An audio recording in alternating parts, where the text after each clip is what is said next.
It's 9 o'clock in Syracuse, and polls are closing across New York State. We have 435 House seats up for grabs. How the balance of power in Congress could come down to a toss-up race right here in central New York. Plus, Republicans hope to flip control of the Senate. How that could shape the future of the Supreme Court. Our analysts are tracking the battleground states from coast to coast. And Trump versus Harris, the big matchup of the night. We'll be following the race to 270 for the next at least 4 hours. Are you ready, Jay? I'm ready, Luke. All right, election night starts right now.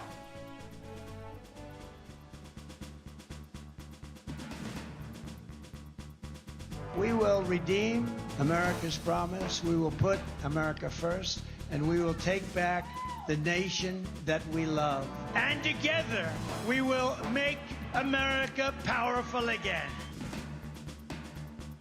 We will move forward. We will move forward because ours is a fight for the future and it is a fight for freedom.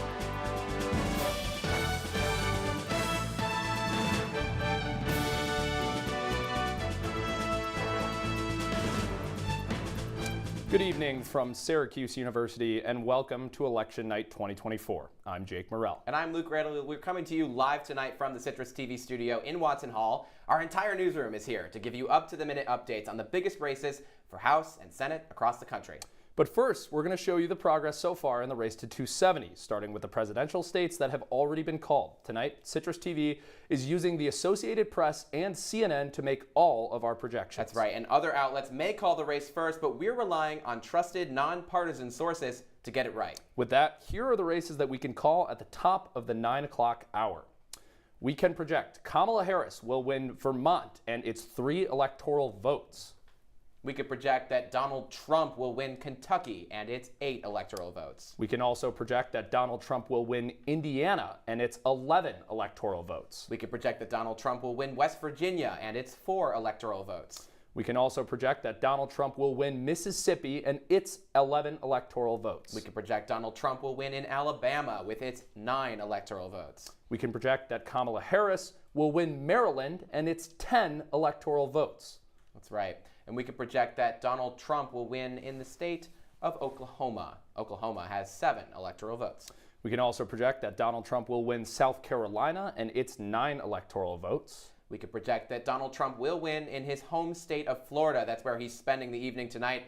30 electoral votes there for Donald Trump, a big prize. And we can project that Kamala Harris will win Rhode Island and its 4 electoral votes. Thanks, Ronnie Perillo, our Rhode Island boy. We can project that Kamala Harris will win Massachusetts and its 11 electoral votes. We can also project that Kamala Harris will win Connecticut and its 7 electoral votes. We can project that Donald Trump will win Tennessee and its 11 electoral votes. We can also project that Donald Trump will win Arkansas and its 6 electoral votes. We can project that Democrat Kamala Harris will win our neighboring state of New Jersey and its 14 electoral votes. We can also project that Kamala Harris will win Delaware, Joe Biden's home state, and its 3 electoral votes.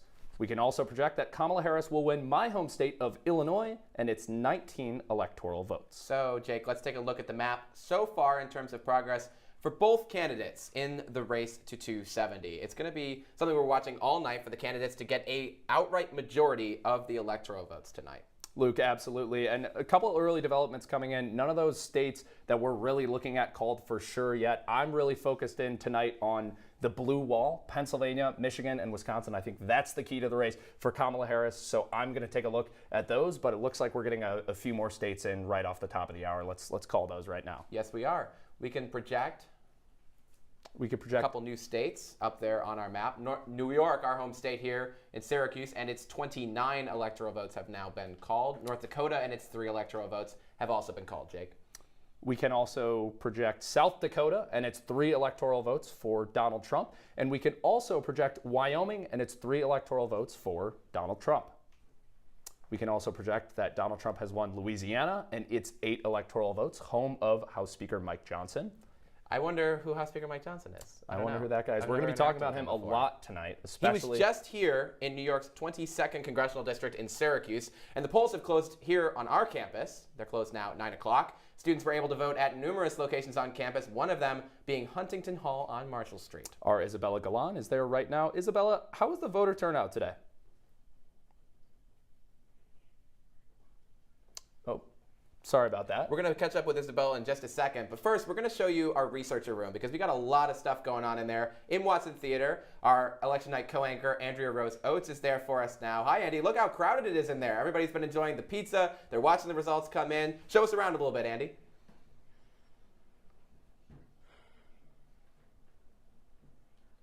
Thanks, Luke and Jay. Currently, I am live in Watson Theater with our 2024 Election Night researchers. Now, some polls just closed about an hour ago and others just a few minutes ago. But our researchers are busy at work making sure they get the most up-to-date coverage and, most importantly, most accurate coverage for our analysts and our anchors. Let's check in with some of them now while we're here.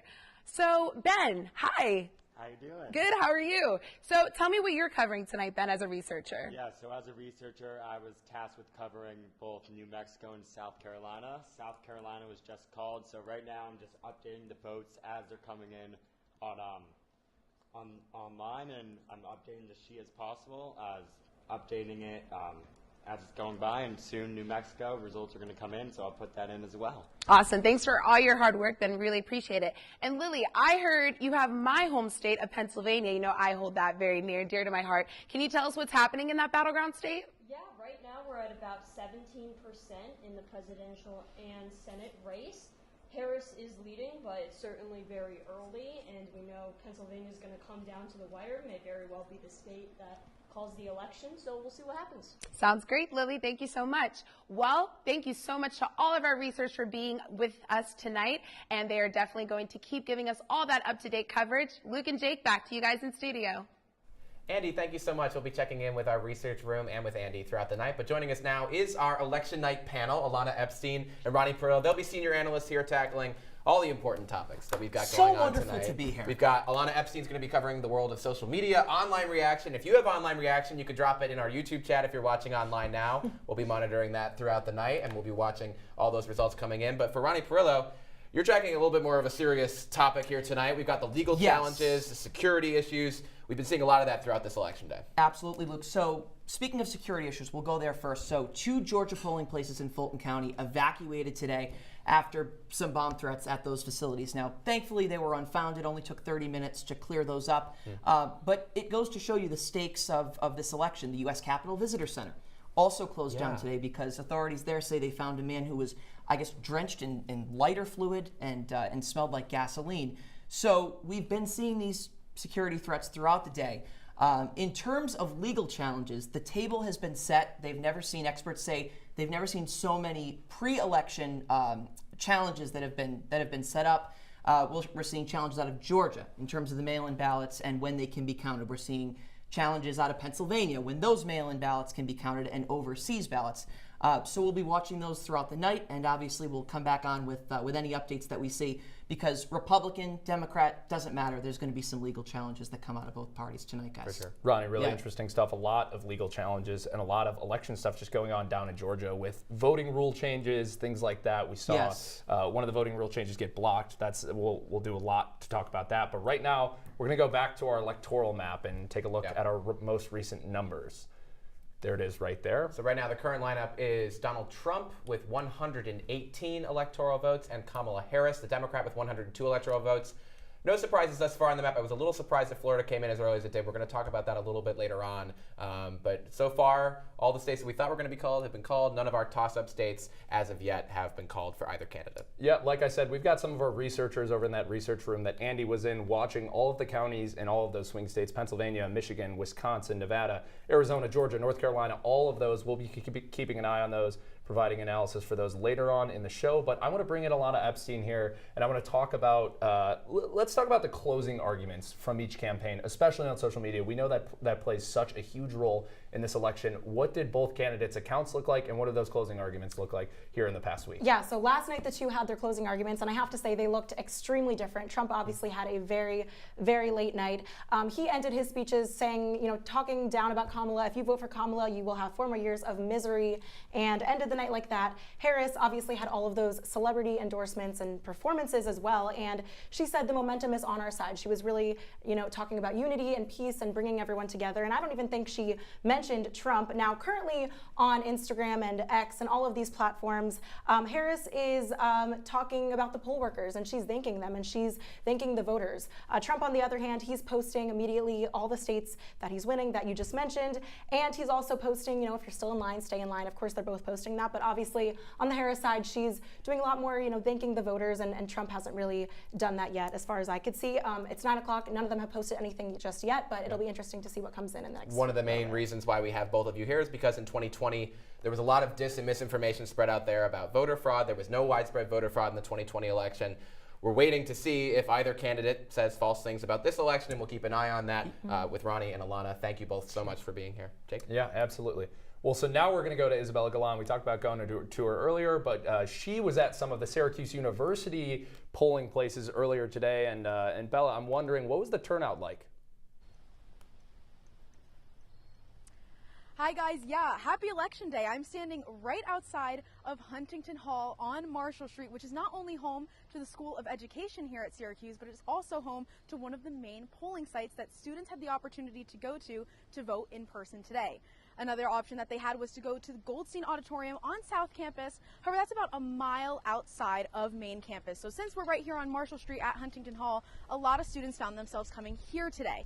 Now, they opened at 6 a.m. this morning and just closed at 9 p.m. I didn't see a lot of stragglers recently, but 2 minutes before the polls closed, I did see someone run in there to make sure that they got to cast their ballot. I got the chance to come by here earlier this morning around 10 a.m. or so. There were a lot more students then, a lot of them being first-time voters. I got to talk to them, and they were very excited to be able to vote in person. Some of them weren't even residents of the state of New York. They live out of state, but changed their voter registration just so that they could vote in person on Election Day. Now, the only people that are really here right now and the only people that are inside are the polling workers. They've had a long day, and we've still got a very long night ahead of us. So that's all from me here outside of Huntington Hall, reporting live for Election Night 2024. I'm Isabella Galan. Isabella, thank you. And that youth voter turnout is something that we're going to be keeping a close eye on throughout the whole night. I know that that's something that's going to be really big for either candidate. 100%. Well, we're going to talk a lot now about the race happening right here in New York's 22nd Congressional District. It includes the city of Syracuse and the campus here at Syracuse University. We have two reporters out in the field for us tonight at both campaign watch parties. I want to start with the Democrats' campaign headquarters. The Democratic challenger is State Senator John Mannion. Our Luke Welch is there at Sky Armory in Syracuse. Hey, Luke, how's the party looking? Yeah, Luke, the spirits and the volume are high here at State Senator John Mannion's watch party. It seems like an uphill battle to flip the seat, but people are still jumping and joying right over here. We're waiting the arrival of Senator John Mannion, but it seems like this party is a little bit different than the watch parties you're going to see tonight. And by that I mean that this is a single candidate watch party. All other Democrats are spread out throughout the rest of the county and the rest of the city. But let's take a look at who exactly we're seeing in this race. Who is John Mannion? Now, John Mannion is someone that has been a Syracuse born and raised, and now he's representing the town of Gettys in the state Senate. He is a two-time SUNY graduate with his bachelor's and his master's. He then became a public biology teacher at West Genesee High School. This is something that he has been advocating for, public education rather than school choice. And he also is the chairperson of the Senate Committee of Disabilities. Now let's take a look at some of his stances. You know, healthcare is something that is big. He is a huge proponent of reproductive and freedoms in terms of abortion. He is someone who has been supporting the Affordable Care Act since its passage and making sure that all citizens and seniors have affordable access to health care. And with that, he has been in supporting this Democratic push for Supreme Court term limits so that issues like partisan issues like abortion don't get voted on. Now, gun safety is something else that he's been focusing on. He is a supporter of an assault weapon ban. Crime, you know, there has been this moderate push for refunding the police and expanding mental health services for COP. We've seen that with Kamala Harris, excuses the district attorney pass. You know, education is something that we've been talking about, but social spending, you know, Mannion wants to avoid cuts into Medicare and Social Security, that his opponent has focused on. Now, some key endorsements that he has received, former President Barack Obama had sent out an automated phone call to roughly 32,000 voters across central New York this morning to voice his support for John Mannion. Other key Democrats that have been supporting him, former Secretary of State and presidential nominee Hillary Clinton. Another one who has been avid on the campaign trail with him is Majority Leader Chuck Schumer of the Senate. And let's take a look at how this race is faring right now. While there's been no bipartisan polls, the Hill media is giving Senator John Mannion a 61% chance of winning, and that could be because of this support for reproductive rights, this Democratic investment into the region with Micron and his Syracuse roots. We'll have all the updates here from Mannion HQ live on Citrus TV, but for now, Jake and Luke, I'll send it back to you to introduce his opponent. Thank you. We're going to be checking in with you frequently tonight, and such an important race right here in our backyard. But before we send it over to his opponent's watch party, Brandon Williams, let's take a look at how the race is faring between the two candidates for president. We can now call Ohio, and it's 17 electoral votes for Donald Trump. Now, we also know there is a huge Senate race that will go a long way in determining who controls the Senate in that state. We'll be checking in with our analyst Ben Bassick on that later in the show. But Donald Trump has won Ohio, and it's 17 electoral votes. Which that was expected. We're still waiting to see how competitive this Senate race will end up turning out to be. But we do want to head over to the opponent's watch party, as Luke was saying there. Congressman Brandon Williams is across town near Destiny USA, the Embassy Suites. Our Lauren Holdmeyer is there. Hey, Lauren.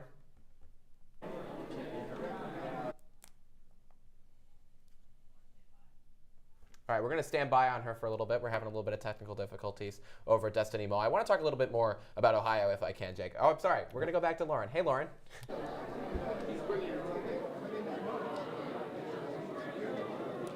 Good evening, guys. We're coming to you live from the Embassy Suites Hotel here in Syracuse, where the Brandon Williams campaign party actually just kicked off moments ago, and Brandon Williams himself just arrived here a couple of minutes ago. We are still awaiting opening remarks from him. But for now, let's go ahead and get to know Congressman Brandon Williams a little bit better. So taking a look at his candidate overview, he is a Republican representative for the 22nd Congressional District in New York State. He began this term back in January of 2023. He's originally from Dallas, Texas, but he moved to Central New York in 2010, and he's also a U.S. Navy veteran. He, as I mentioned before, he is a first-term congressman, and he's up for re-election tonight. And going ahead and taking a look at some of the key policies that Williams has been running on so far throughout his campaign, Williams opposes abortion rights except in the case of rape, incest, or health of the mother. He also opposes many gun restriction proposals, as well as the bipartisan border bill. He actually wants to resume construction on a border wall to combat immigration. And lastly, another key policy that Williams has been running on, he highly supports the Affordable Care Act. Now, as you know, the polls in New York closed just moments ago at about 9 o'clock, and we are getting a first look at some of the numbers for these candidates. Right now, the polls have Mannion up 62% to Williams 37%. We're seeing about 52,655 votes counted so far for Mannion and about 31,354 for Williams so far. So that's just as of right now. And of course, we're going to keep you updated as we go out throughout the night at where those numbers are standing. But for now, I'll send it back to you guys. Lauren, thank you. It'll be interesting to see who wins that race, so hotly contested here. If you live in Central New York and you're watching any TV, hopefully you're watching us. Of course. And you've seen an ad in almost every commercial break over the past month. Constantly. Constant commercials. And you know I'm from Utica, which is the other half of this district. And we want to show folks at home, if you haven't seen it, we're going to take you over to our magic map right now, thanks courtesy of the technology folks at CNN. Take a look at what the 22nd District constitutes. It includes parts of Onondaga, Madison, Oneida, and Cortland and Cayuga counties. They have a whole bunch of stuff happening over there right now. And if we take a look at what the results are looking like at this hour, we have an estimated 9% of the votes in. John Mannion takes an early lead right now, but there's not enough votes really to make any definitive looks at what things are going to be. But right now, John Mannion, 54.3% of the vote in. Brandon Williams, the Republican incumbent, defending his seat, 45.7%. As Luke mentioned at the Mannion party, this race is favored for those for the Democrats in this seat because of the redistricting that was done to seats all over New York State, Jake. But it will be interesting to see how all of this plays out over the next couple of hours. We'll be watching super closely. interesting to see. Yeah, and we'll have to talk about all of the policy initiatives that that the Biden administration has brought to Onondaga County in the past 4 years and how that's affected the race between Williams and Mannion and kind of how all of that's going. I know that we had a big moment for you last week about this, but we're going to get into all that later. But right now, let's get to some calls. Let's get to some more race calls if we can.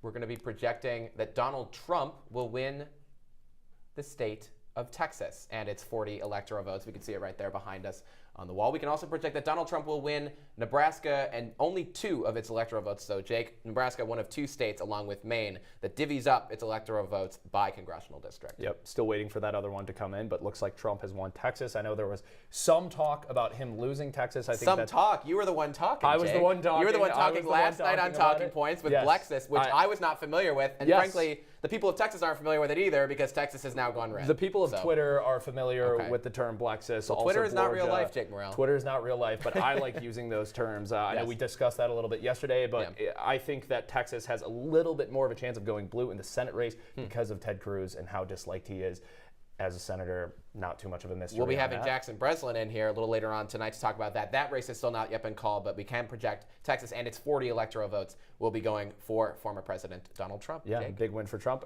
An expected one, but still a big win, big cache of electoral votes. Huge. Well, today people tackled the polls in person, but for some, the polls and Decision Day presented barriers. Our Caitlin Campbell breaks down what the problems were. New Yorkers are ready to make their mark, but for some, voting isn't as easy as checking a box. Cortland resident Tina Cardin shares the challenges of voting with a disability. I ended up asking if it was okay to take my partner into the voting curtains with me instead and let him fill out the ballot, but it just felt awkward. Ensuring accessibility at the polls is a top priority for groups like Access to Independence, making significant strides to break down barriers for all. So this is a critical issue because voters need the opportunity to feel comfortable, to feel safe. We've been able to work with the City of Cortland over the last year to make 4 more accessible, which is great. And whether you decide to vote at your local church or here at your local library or in the comfort of your own home with a mail-in ballot, the Board of Elections across New York State are constantly working to make sure accessible options are available on Decision Day. All of our polling sites have a full range of options for people that have all kinds of physical and other limitations. But Keith believes the key to accessibility is simple: a mail-in ballot. Yeah. Well, we encourage everyone to vote by mail, and the reason for that is that whether it's an accessibility issue or not, it's easy to do. It's secure, your vote is private, your vote is counted. No lines, no pressure, just you, your ballot, and democracy delivered right to your door. Caitlin Campbell, NCC News. Caitlin, thank you very much for that. We're now going to take a look at our home state here at Syracuse University of New York and its 29 electoral votes. We've called them for Kamala Harris. Our Peter Berry is here to talk about how that could help put her over the finish line. Hey, Peter. How's it going, Luke and Jake? So it doesn't look like we'll have a red wave here in New York, as Trump has called it, and he's had 3 rallies here. But the last time New York has turned red for a presidential candidate was back in 1984, back in the Reagan era. So 18 million people live here in New York right now, but there isn't a lot of upstate voters voting blue. There's more, 11 million people live down south of Westchester and are voting blue. There's 13 counties that really matter in New York State, as they mattered back in the 2014 gubernatorial race when Cuomo won 13 counties and Rob Astorino won 46. But that's nothing new, as registered Democrats and registered Republicans have a 2-to-1 ratio. There's 6 million registered Democrats in New York State, and there's 3 million registered Republicans. But let's take a look at the polling, as they've called the race already for Harris, and she's already had 28 electoral votes in this state. But it's no difference, as we could probably see Harris bring in some of these House races the 6 House races that both parties are eyeing, but this is no difference from the 2022 election and the 2020 election, as Biden won with 60% of the vote and Trump only had 40%. And we've seen more Republicans come out, but not really in presidential years, more in midterm years. But the real question is if Harris could really bring in more Democrats into New York swing districts. Luke and Jake, I'm going to send it back to you guys. Peter, thank you so much. Really appreciate it. And if you're worried about those New York swing districts, you can watch. We have a little ticker running around the bottom of our screen right now. We have races from all across the country tonight, as well as some context on those races. So be sure to follow along. Absolutely, Luke. And we're going to take a look at all of those, all the Senate races, and, of course, the presidential race on this historic night when we come back. Stay with us. Last week, Brandon met a girl on a dating app. One day after work, he finally found the courage to ask her out. No answer. He started to panic. Was he being too pushy? Maybe it was too... Hey, sorry I didn't respond. I was driving. I would love to go on a date. How does tonight sound? Brandon tried to play it cool, but inside he knew. A girl so smart, so responsible. She must be a keeper. Welcome to my house. Lately, not my happy place. Everybody's pretty tired of each other. The parents were not themselves. My little brothers were morphing into small creatures. The walls were closing in. Clearly, a case of too much family, too close, 24/7. And there's a lot of that going around right now. If this sounds like your house, try going someplace new. YourLifeYourVoice.org. You'll find lots of ideas to help you handle the family stresses of being confined to close quarters. YourLifeYourVoice.org. It might not get you out of the house, but it could help you find a little more breathing room.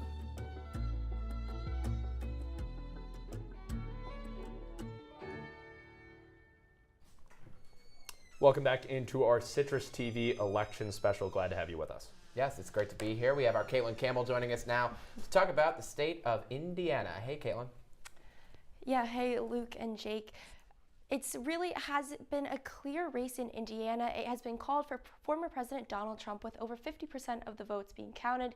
Even with this, the two candidates really tried to make their presence known.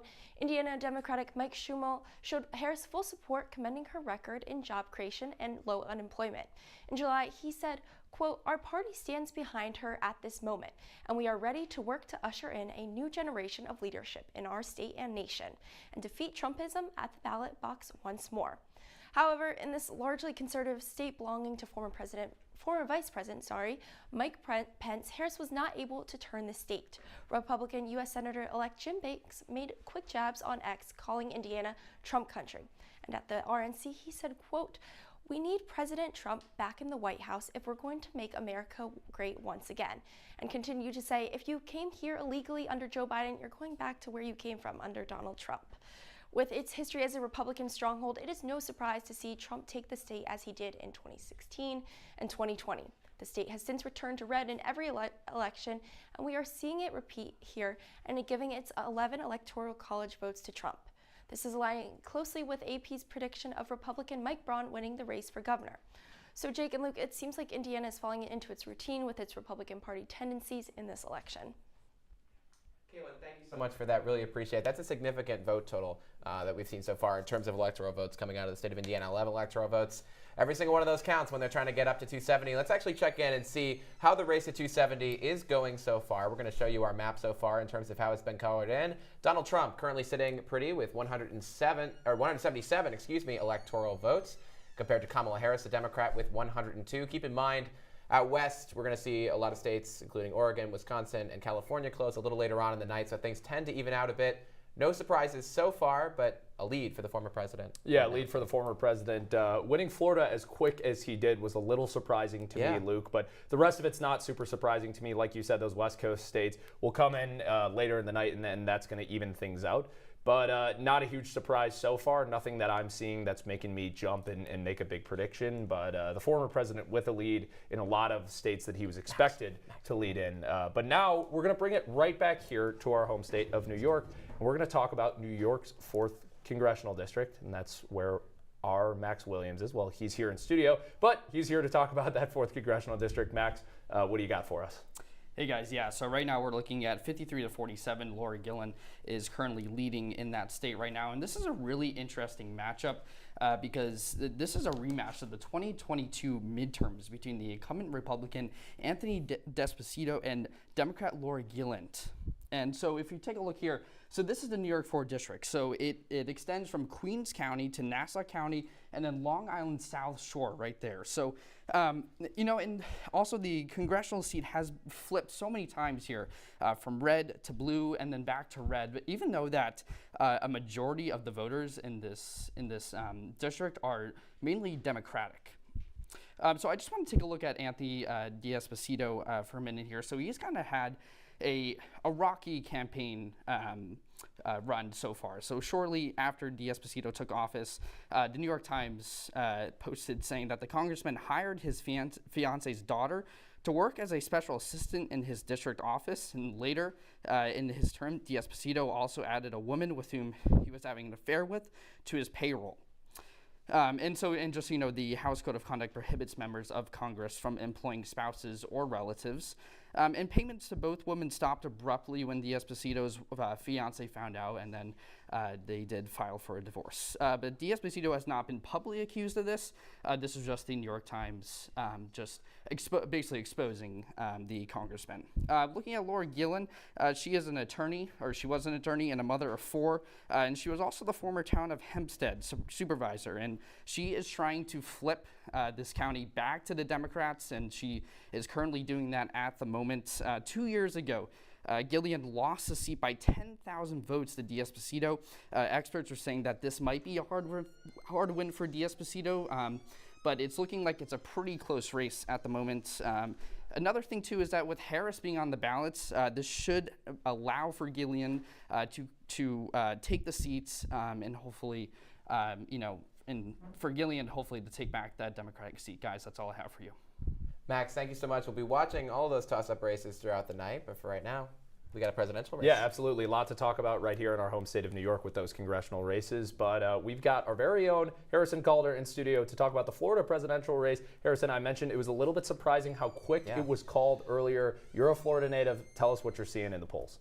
Most definitely, guys. It's an honor to be on here with you tonight. This one wrapped up quick. Florida and its 30 electoral votes who have been called for former President Donald Trump. A big margin there, 56.1% compared to 43% for former President Trump over Kamala Harris. Florida has been viewed as a battleground state throughout recent history, but we haven't seen that as much within the last 3 elections. When you look at 2000 with George Bush beating Al Gore, that was a big swing for Donald Trump.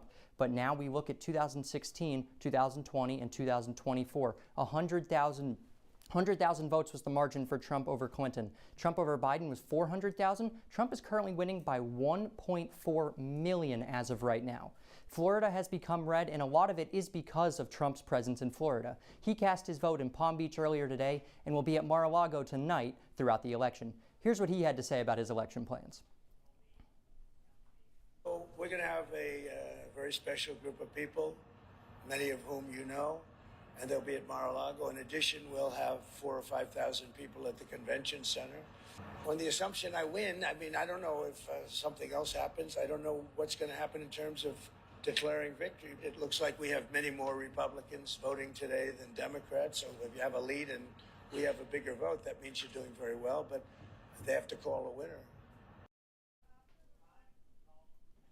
Looking at specific counties and how they cast their votes this cycle, what changed from 2020 was Dade County, where Miami is, Tampa, and Jacksonville being some of the areas that flipped red this time around.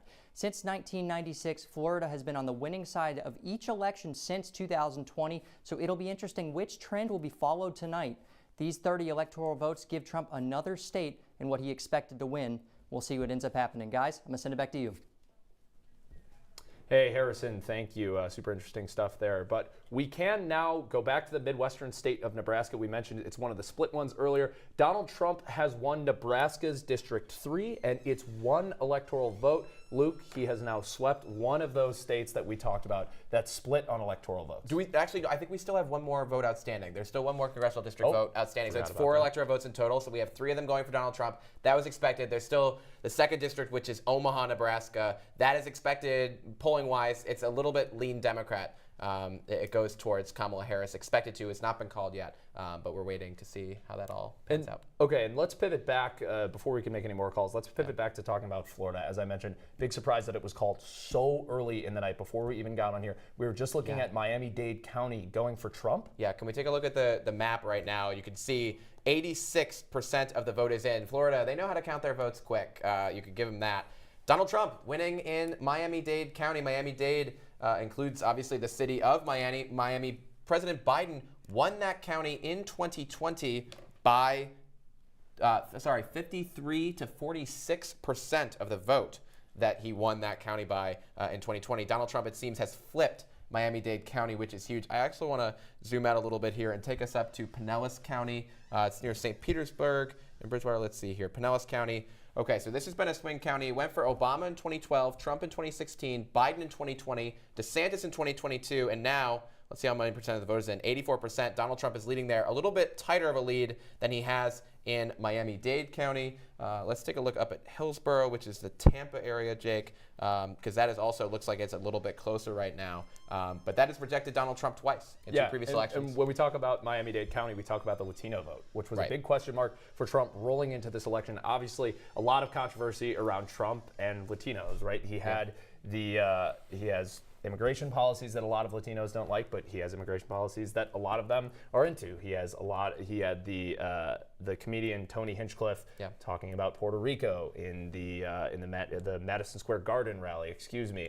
It was a big question on whether or not he was going to win with Latino voters. Miami-Dade County might be a tell for the rest of the nation, although it did go red in those 2022 midterms while the rest of the country saw the blue wave. Yeah. So if you're the Kamala Harris campaign, I don't think you're very happy with these Florida results right now and what that could mean in other states that have Latino populations, particularly out west. You're looking at Arizona and Nevada. Will be interesting to see how those end up going throughout the night. Yeah, absolutely not. Ohio's $467 million Senate race is now the most expensive non-presidential contest on record. Our Ben Bassick traveled to his home state and spoke with voters to see if all that spending will allow the Democratic incumbent, Sherrod Brown, to close out strong. Senator Brown Incumbent Senator Sherrod Brown is running for a 4th term against Trump-endorsed businessman Bernie Moreno. We love Ohio and we love Bernie Moreno. Ohioans have stayed loyal to Brown since 2006, even while supporting Trump for president. A trend mirrored here in Wood County. White, middle-income, Republican-leaning voters similar to the rest of the state's demographics. I talked to county residents and officials to see if Sherrod Brown is able to swim upstream in a red state. I'll disagree with Ohio is starting to lean more Republican. During this election cycle, he has pivoted more towards the middle. I do know I'd rather have Sherrod Brown moderated over Bernie Moreno anywhere near the Senate. Moreno's policies are literally insane. We can't be looking at going back to and increasing fossil fuels. I just think it's time for change. Sherrod's been there for 30 plus years, I think. Economy's really struggling. Gas prices, men and women's sports. When you've been part of the problem, rare that you fix the problem. There's just a heavy demand in this area for the Trump merchandise. I'll look for who I know and don't know. If I'm not sure, then I guess I'll vote Republican. I'm not too familiar with the Senate race. I don't like what Sherrod Brown's done for the border. We actually went to the border together last year, very supportive of law enforcement. I have been pleasantly surprised at the number of people I've talked to who are Republican that say they're going to vote for Sherrod Brown. I will be voting for Sherrod Brown for the U.S. Senate. I will be voting for Donald Trump for the White House. Folks that I talk to know that Senator Brown's always had their back. The American Rescue Plan Act invests an unprecedented amount of money in housing repair grants, funding things like HVAC improvements, roof repairs, millions of dollars invested in improving our infrastructure here locally, $1 million in investment in our public park system. The 2024 race for the White House is almost over, but until Ohio weighs in, we don't know what the next president will actually be able to accomplish. Reporting for the Wood County Board of Elections, I'm Ben Bassick, Citrus TV News. Ben, thank you so much. We're going to bring Ben right back in after the break to talk about that Ohio Senate race. Andrea-Rose Oates will be in for the next block. Stick with us for all the results. They'll test you. Try to break your will. But however loud the loudness gets, however many cheese puffs may fly, you're the driver, the one in control. Stand firm. Just wait. And move only when you hear the click that says they're buckled in for the drive. Never give up till they buckle up.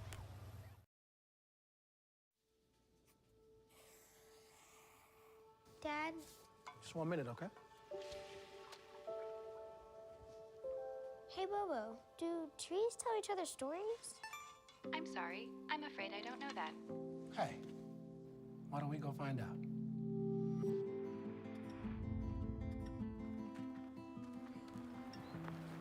Listen. Do clouds take naps? I couldn't tell you.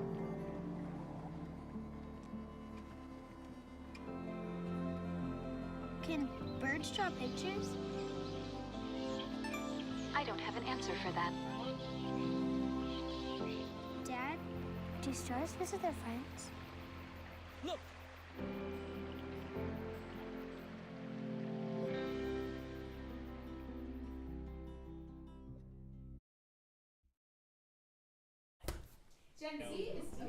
Their voices are heard this election. For many, this is their first time voting, looking to identify with a candidate who will fight for the issues they care about most. Here to talk more about youth voters and their power in this election is CitrusTV analyst Dylan Augustine.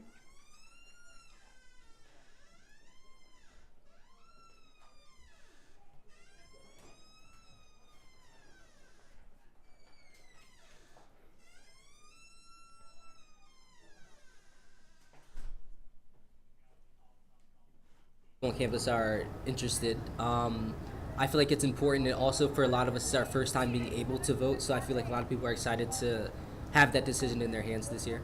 The presidential election is back, and as the nation prepares to vote in its next leader, multiple questions arise. Will the youth have a major part in voting? And how do college students feel going into November 5th? So young people turn out at lower rates than older people.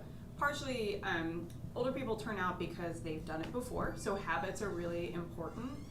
However, under certain circumstances, anything could change. In 2020, there were records set for youth voter turnout at 52.5% of 18 to 29-year-olds casting a ballot. And as for this year, well, both campaigns have sought using different kinds of marketing to try to attract young voters. So I think on both sides. I've seen a lot of good TikToks. I've seen a lot of good YouTube videos on both sides. I'm gonna be honest, I feel like they're hitting the right spots there with the youth.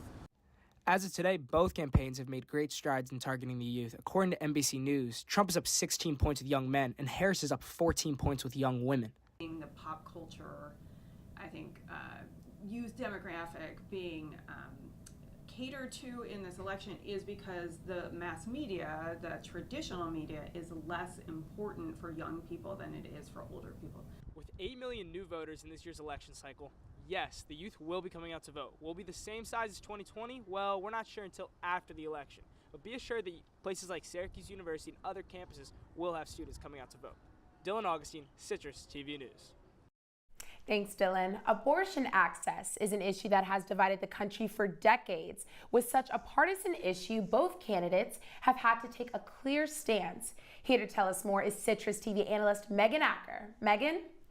Good evening, Andy. After the overturn of Roe v. Wade, abortion access went from being a right to a crime in several states across the United States. With this being the first election since the controversial decision, abortion has taken center stage as one of the most pressing issues for voters. When analyzing how Trump and Harris have tackled the issue, we see two vastly different tactics. Harris has stood firmly pro-choice, touting a history of supporting abortion access initiatives even in her early days as Attorney General. She's been campaigning hard on the issue, accusing Trump of planning to legalize a nationwide abortion ban as recently as last week. That is immoral, and Trump's not done. He would ban abortion nationwide, restrict access to birth control and put IVF treatments at risk, and force states to monitor women's pregnancies. Just Google Project 2025 and read the plans for yourself. Now, Trump has denied his support for such a ban, but he's also proudly taken credit for Roe several times.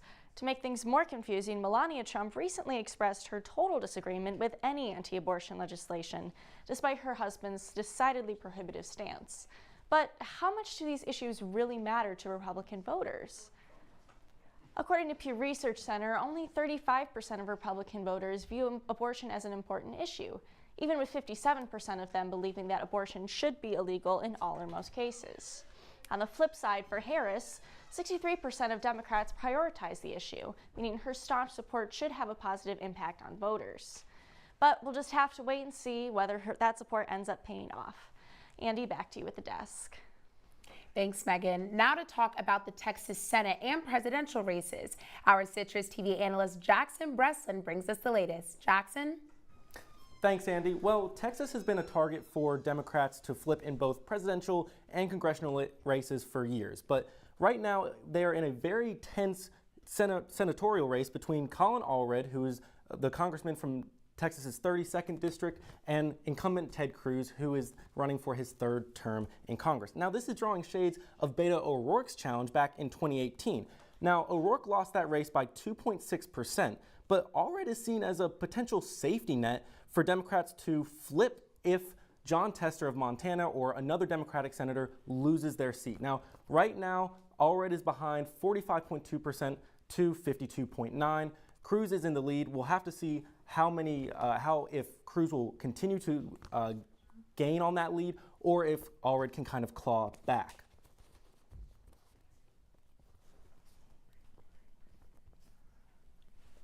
And Jackson, you know, if Democrats are viewing this Senate seat as a potential to possibly pick up, how have Republicans responded to this instance?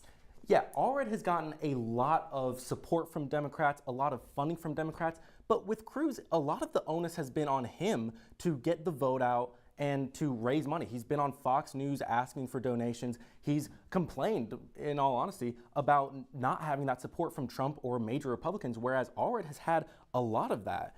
But this has been the most expensive Senate race in this cycle. Both campaigns have raised over $160 million. Definitely something interesting to think about, Jackson. And finally, how can Allred close that very close 2.6% gap that Beto had back in 2018, just a few years ago? It's going to be difficult, especially with the polls right now. But Allred, the closer that you get to flipping the seat, the harder it is, the more entrenched voters that you have. But Allred is running very hard on abortion. Texas has one of the strictest abortion laws in the country.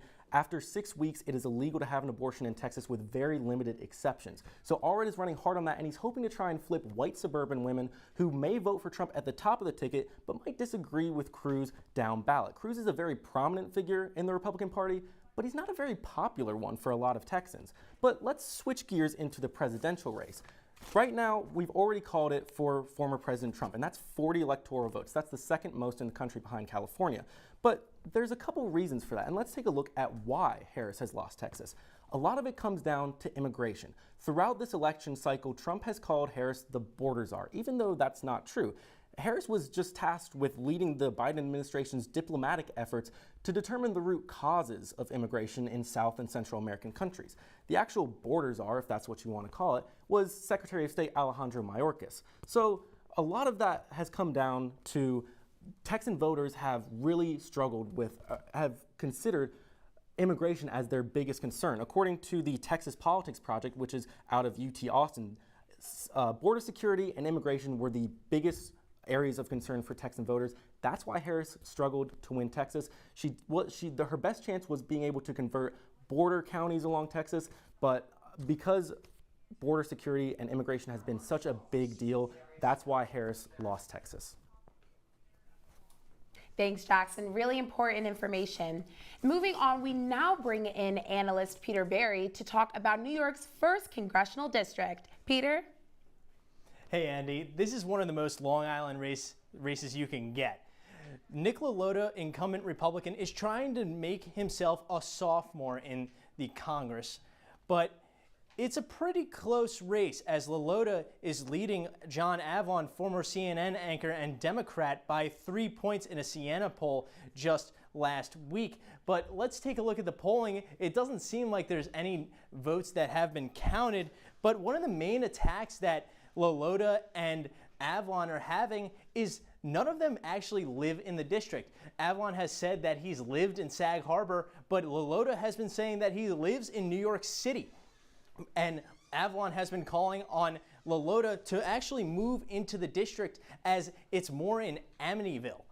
But they're also fighting around the SALT Deduction Act, which doesn't help families pay for property taxes. But this was all redistrict. This is a former Lee Zeldin district who ran for governor in 2022, but it has been pretty red since Zeldin has gotten to office. But Andy, I'm going to send it back to you. Thanks, Peter. And now talking about the Ohio Senate. Well, for now on, we're going to move on from that, but we're going to move right into a PSA. We'll be right back. To an excellent episode of Live from Studio B.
Welcome back to our Citrus TV Election Night special. We're bringing Ben Bassick right back in to talk about that all-important Ohio Senate race. We mentioned a little bit earlier in the show, it's hard to see Democrats retaining control of the Senate if they lose that Ohio race. Ben, what's the latest update?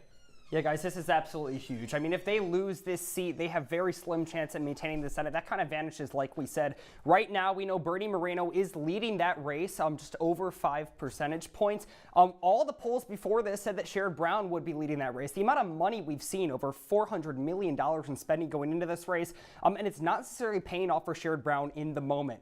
So right now, we have the two candidates. Cleveland endorsed businessman Bernie Moreno. He had some car dealerships in the past, moving to blockchain technology, sold off all those shares and entered politics for the first time ever going into this race. That's a concern along a lot of Ohio voters that he doesn't have the experience. When it comes to Sherrod Brown, it's the opposite. Sherrod Brown has been in office just about as long as I was born in Ohio, about 17 years now. He is the incumbent Democrat. And Moreno has said that he is, quote, too liberal for Ohio. And all those attack ads, that's the language that's being used. Very blue collar, very pro-union. And a lot of locals and voters in Ohio are saying that he's on the ground. I talked to a lot of people that said they've grabbed coffee with him on Main Street in Bowling Green. He's there, he's present, people trust him. But it seems like Moreno is climbing away with that vote in this race specifically. Now, when it comes to this race, Moreno's situation is interesting. Democrats spent $2.7 million promoting Moreno as the candidate. Moreno was not the fan of Republicans at the executive level in the state for that primary election, but he was endorsed by Donald Trump. However, so he went up against Matt Dolan and Frank LaRose, the Secretary of State and the Attorney General. He did not get the endorsement of Ohio Governor Mike DeWine right away, but he did get that Trump endorsement. That seemed to have pushed him across the finish line there. He got all 88 counties in the primary election, but we'll have to see if that Trump endorsement pushes him past the finish line for the Senate race against Sherrod Brown. Now, amongst independents, 48% of independents are supporting Brown, 37% of independents are supporting Moreno, so less independent support there. Trump holds 50% of the Ohio vote. We know he already won the state. And Sherrod Brown holds just about 47% of that vote. When it comes to voter demographics, we have men and white voters leaning towards Moreno, and women and lower income voters in those urban areas, those 3 Cs, Columbus, Cleveland, Cincinnati, all leaning towards Sherrod Brown. Now, when it comes to issues in this state, it's been an issue-based election. First off, one that I've heard a lot talking to voters, abortion. Moreno has mentioned in the past a national abortion ban. That's a campaign point that Sherrod Brown has relentlessly conveyed through those attack ads. And Moreno has also said that he's absolutely pro-life with no exceptions when it comes to abortion. Nikki Haley we saw come out and say to Moreno, are you trying to lose the election? Because he does need to pick up those woman voters to win the state, especially those white women in those rural areas. Ohio enshrined abortion in the state constitution by 60% of the vote just a bit ago, along with marijuana in the state constitution as well. But again, no exceptions when it comes to abortion. This is an issue-based election. That Trump endorsement seems to be paying off for Moreno and pushing him across the finish line a little quicker than Sherrod Brown from what we can see right now, for sure. Yeah. Ben, let's move over now to the presidential results that we're seeing out of Iowa. This used to be a swing state not all that long ago, called pretty early in the night for Donald Trump. Yeah, for sure. Was a swing state, not necessarily a swing state anymore when it comes to Ohio. I know the old saying was, as goes Ohio, so goes the nation, but we've kind of seen it take this Republican lean for the past couple years. No longer a battleground state, still 17 electors, still helping Republicans, but neither candidate, Trump nor Harris, has visited the state since March when Trump was campaigning with Bernie Moreno, like we said earlier. And Brown has kind of strayed away from campaigning with Harris in general and being with any Democrats. He's voicing his opinions at a lot more moderate, a lot more independent, coming across that as voters, as this is more of a red state as we see it now. J.D. Vance, also from Ohio, the other senator from Middletown, that kind of sealed the deal for Trump when it comes to those rural counties. Now, Biden was the first to win the presidency without Ohio since 1960, and Trump kind of appealed to those people that Biden didn't, those rural, white, non-college educated, older populated voters. That makes up a lot of the Ohio base in the state. All those demographics leaning Republican, all those demographics, especially in those rural counties, leaning towards Bernie Moreno. Trump carried 81 of those Ohio 88 counties in 2016, and that's when he won as well. So, Ben, we're going to keep you here for a second. We're going to try and take a look right back at our magic map here for a second. I know me and you were talking a little bit about some of the counties in this Senate race.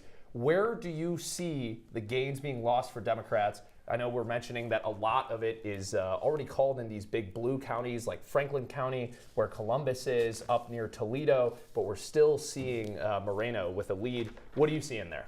Yeah, so what's really interesting here is that the Democrats are winning those more urban areas, like I said, that Cleveland, Cincinnati, Columbus, but they're not winning enough. I mean, those people aren't going out and mobilizing the vote as they thought they might. I talked to a member of the Moreno campaign just a little bit ago, and I think he picked up a lot of momentum with grassroots campaigning. And that's really what drove this vote home for Moreno, especially in those rural counties. Sherrod Brown was lagging behind there, even though he had those urban populaces. Now, when it comes to county specifics, we have Cuyahoga. That is home to Cleveland. That is Bernie Moreno's home county as well. And that everyone said this could determine what happens in this election. It's been blue for a long time, but there is a purple ring around the city, and then outside of that, and the rest of the county tends to lean red. So obviously those people outside of that urban center are voting for Moreno in higher numbers than previously anticipated.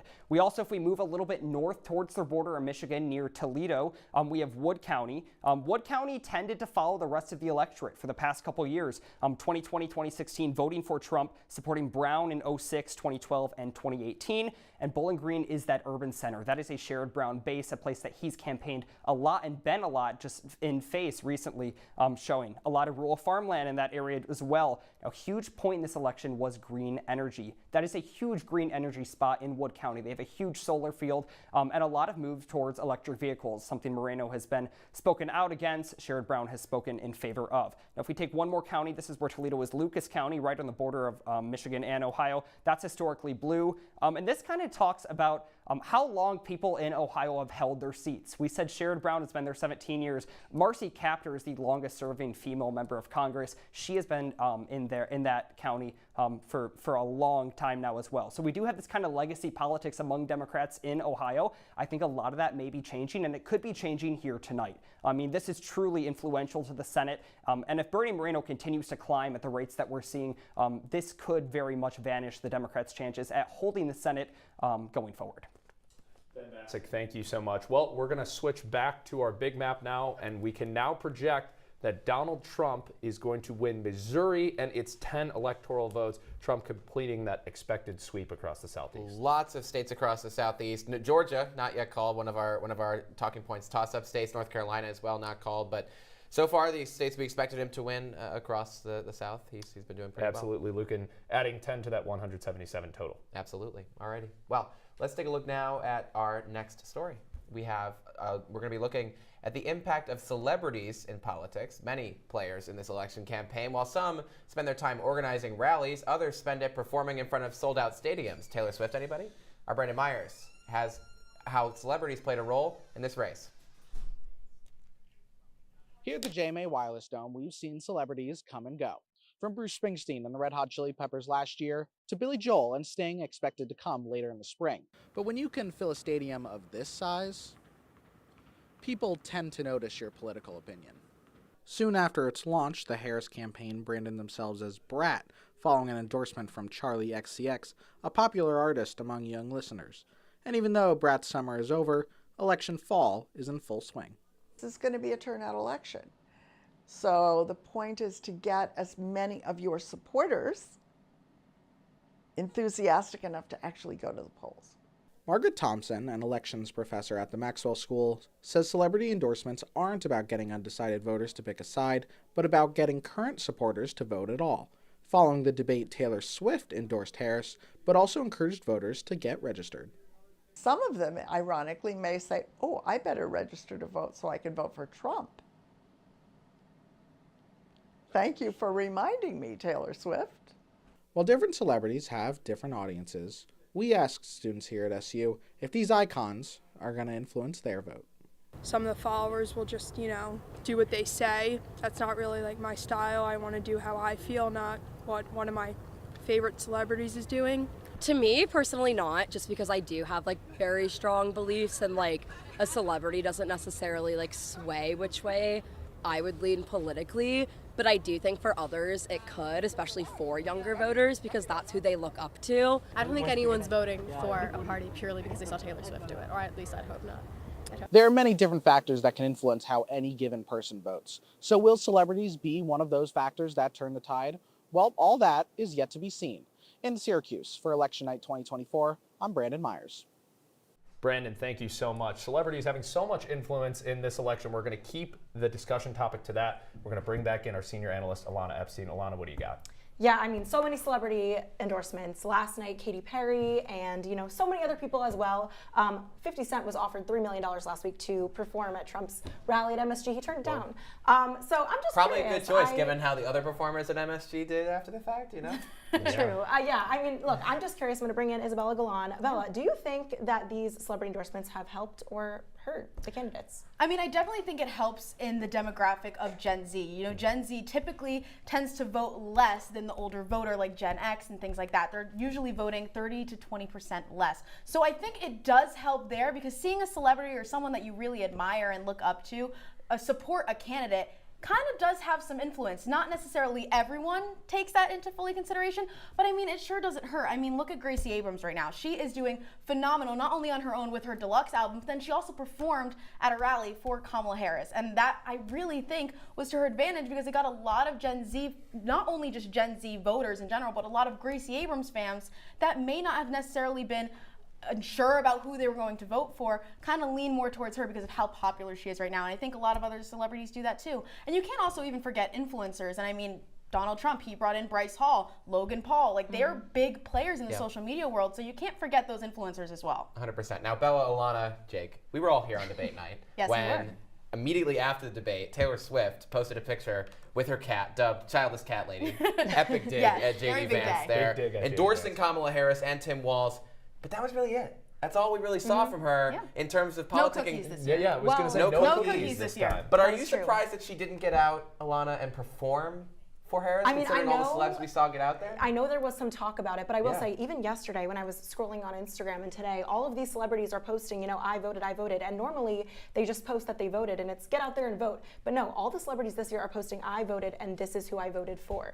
And that is a trend that I have not seen before. But Bella, going back to the social media thing, you know, I'm curious, have these TikToks, have these influencers, because I know a lot of young voters are saying, you know, I get my news from these TikToks. Has that brought more young voters out to the polls It's this the end year? of our industry, getting news from TikToks. Yeah, definitely. And I mean, looking at those numbers too, specifically ages 18 to 29, it was reported for Pew Research Center that 48% of users on TikTok in that age range use TikTok to get their political news, and then 52% use it to just get regular news in general. Forget about the election. They're using TikTok as the main source of their news, which is kind of crazy considering how many people can just put whatever video they want about any given topic without any research to necessarily back it up, and can be a little bit scary in those instances. But then I think that's when celebrities and influencers can kind of come in and be like that middle ground to still understand, because a lot of them do say, hey, do your research. That's true. Follow up and read the poll. Like, go look at the polls, go vote for yourself and educate yourself. They're just there to kind of serve as that, like, I don't know, model, I guess. Like, I mean, they are still very influential and they do sway a lot of people, just like we were talking about, Luke, earlier when Taylor Swift endorsed Kamala Harris. So many new voters then registered to vote. That didn't necessarily mean that they ended up voting, but they registered to vote, and that's a step. So I mean, it really could be a big play, these social media and how it plays also with the fact of celebrities and how involved they are in this process compared to in recent years. Yeah, Isabella and Alana, thank you. So interesting to see how those platforms are shifting. But we're going to go out west for our next projection. We can now project Donald Trump to win Montana and its 4 electoral votes. Luke, another expected state. Another expected state. We had a wave of poll closes at the top of the hour, including Iowa, which we spent a lot of time talking about last night, and the Seltzer poll. I'm sure we'll get into that once we start seeing results come in out of Iowa, the first in the nation caucus state. That legendary Seltzer poll had Harris up by 3 points there. So we'll see if that turns around tonight. We're going to start getting results in. We're also expecting results out of Nevada, Sin City, Las Vegas. We're expecting to see results come in there shortly. That is one of our many toss-up states. Yeah, absolutely. And now we're going to head back to the southeast and talk about North Carolina. Another toss-up state. Another toss-up state. Ethan, what's the latest? Yeah, thanks, Jake. So North Carolina expected to be one of the closest states in this election. And if we look right now, former President Trump has about a 5-point lead or so over Vice President Kamala Harris. Now, back in 2020, President Joe Biden only lost the state by about 77,000 votes, cutting the lead down from cutting former President Trump's margin from 2016 of 177,000 votes down, but still was not enough. As you take a look here, about five points or so separating the two candidates, maybe 4 now, and Kamala Harris is trying to become the first Democrat to carry the Tar Heel state since Barack Obama did back in 2008. So it's been a while for the Democrats here in North Carolina. Take a look at some major issues in North Carolina. Number one is Hurricane Helene, which made landfall back in late September. It killed nearly 100 people in North Carolina. It really affected the western parts of the state, and there was some real worry that those parts of the state wouldn't be able to vote, or they wouldn't be able to open the polling places on time. However, most of the polling places were able to open on time for early voting, and in fact, the counties most affected by the hurricane actually outperforming in the more eastern parts of the state in early voting. So it'll be interesting to see if that trend continues as the night moves on. Now, a major point in this is to see the research triangle around Raleigh. Those points are a major Democratic stronghold to see if Kamala Harris can continue what President Biden did and carry that pretty strongly. Yeah, we're going to jump back and take a look at those in a second, but first we have another race call out of North Carolina, which is the governor's race there, which has caused a lot of controversy in recent weeks and months. Who's the winner out of North Carolina for governor, Ethan? So the Democratic Attorney General Josh Stein, we project to win the governor's race in North Carolina. This race garnished a lot of national attention. It wasn't exactly because of how close it was. Josh Stein won this race by about 13 points or so. Josh Stein was not the main topic on the media, though, in this race. It was Republican, the Lieutenant Governor Mark Robinson. About a month ago, CNN reported that he went onto an adult film website and commented saying that he is, quote, a black Nazi. After that scandal, a lot of his campaign staff quit walking off the campaign. Former President Trump did not pull his endorsement from Robinson. However, he did not really mention him in any of his North Carolina rallies, let alone bring him on stage to talk. So the Democrats are really hoping to see a boost in the presidential race from this scandal. However, Kamala Harris really is underperforming significantly Josh Stein in this race. She's underperforming actually by about 18 points right now. Stein winning by 13, Vice President Harris down about 5. So it'll be interesting to see if the governor's race will really make an impact as Democrats were hoping for. Yeah, Ethan, stay with me a little bit here because I want to talk about the turnout in that research triangle that you were talking about. Let's start in Wake County, which is, we're looking at the Raleigh area. I want to compare how the governor was doing there, the soon-to-be Governor-elect Josh Stein. He currently has 70% of the vote in Wake County. Let's take a look at how that compares on the presidential level. 63% of the vote for Kamala Harris at the moment. So let's take a look at that. There's 63% of the vote in Wake County in comparison to 70% of the vote there for Josh Stein. I want to go to some of the other counties there. Let's check out Durham County. Durham County, Josh Stein at 84% of the vote. He's really running up the numbers there, Ethan, in the research triangle compared to the presidential race. Kamala Harris, okay, that's about similar. That's even still 4 points behind. So it seems as though Harris is running a good deal behind Josh Stein. Do you think, Ethan, that she can make up those numbers? How much does she need to do? Yeah, so she needs to not only get to what President Biden got in 2020 in these counties, but exceed. You said that Harris is running behind in Wake County. Right. President Biden got 62% in Wake. Kamala Harris is about 63, so that's good. Okay, but she's outperforming Biden, but Biden lost in North Biden Carolina. lost, yeah. So she's really got to outperform him. Yeah, she's gonna need to outperform more than just 1 point in these Democratic strongholds. The Wake grew a lot since the last election. That Democrats were really hoping to get better turnout from Wake and those research triangles. But they're going to need to get closer to those Josh Stein numbers in these Democratic strongholds than what Kamala Harris is really putting up the numbers right now, what she is. Ethan, absolutely. That was one of those states that Kamala Harris led in those late polls, so it'll be really interesting to see how accurate those polls were, and that'll tell us a lot about who's going to make the 270 first. But speaking of that, we could go back out west to project another state for Donald Trump. Donald Trump is projected to win Utah and its 6 electoral votes. We can also project him to win Colorado and its 10 electoral votes. So 2 more states for Trump out west, and we'll have a lot more when we come back on the other side on this historic night. Stay with us.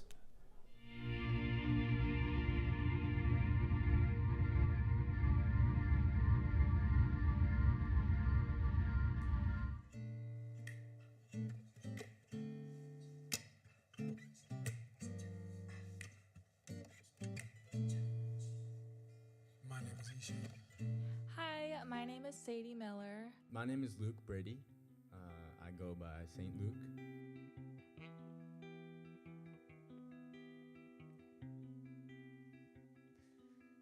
So this one I started with this guitar lick.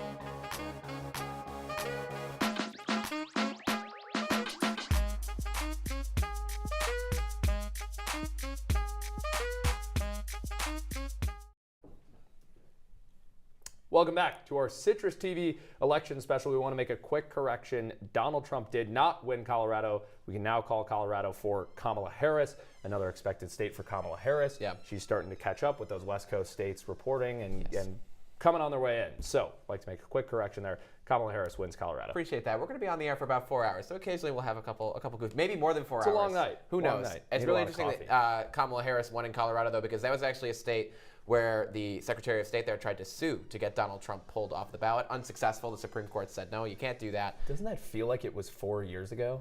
That was not long ago. It was so long ago. It was so long ago. This Remember when campaign- President Biden was running? Anyways. Oh, this campaign has been forever. Alrighty, we're going to toss now to our friend Luke Welch, who's back at John Mannion Watch Party headquarters. Luke, what's happening over there?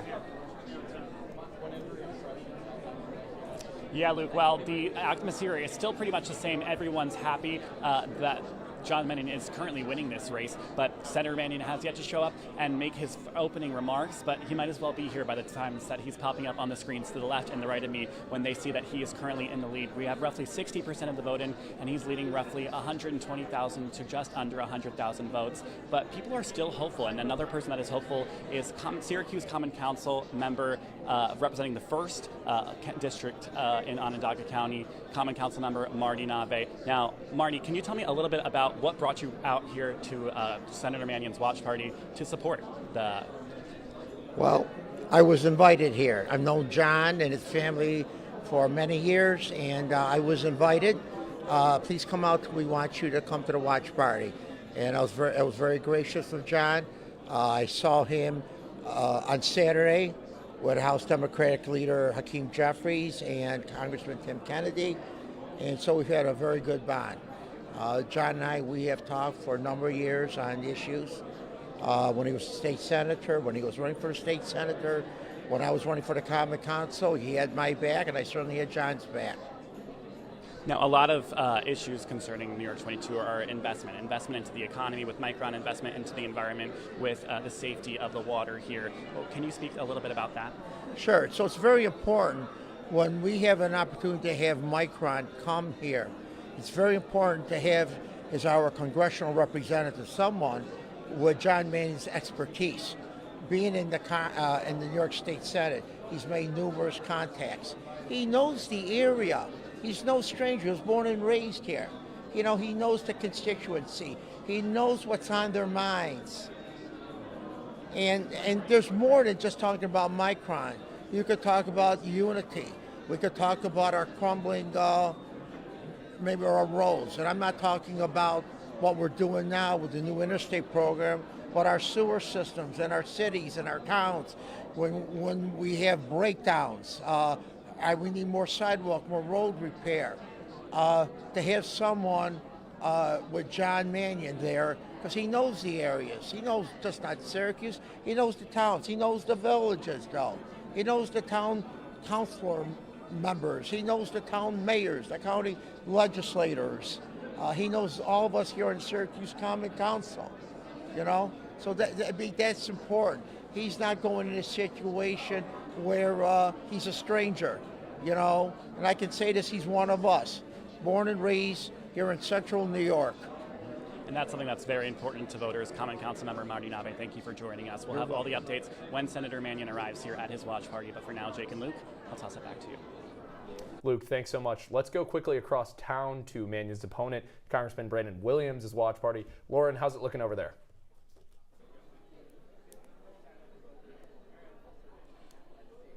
Yeah, good evening, guys. Votes are starting to trickle in as the hours go by. As you know, the polls close just around an hour. Panel coming in.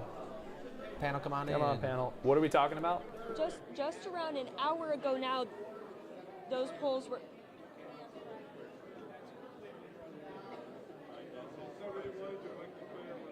So those polls closed just around an hour ago now, and we are seeing more of those votes start to trickle in as the time passes.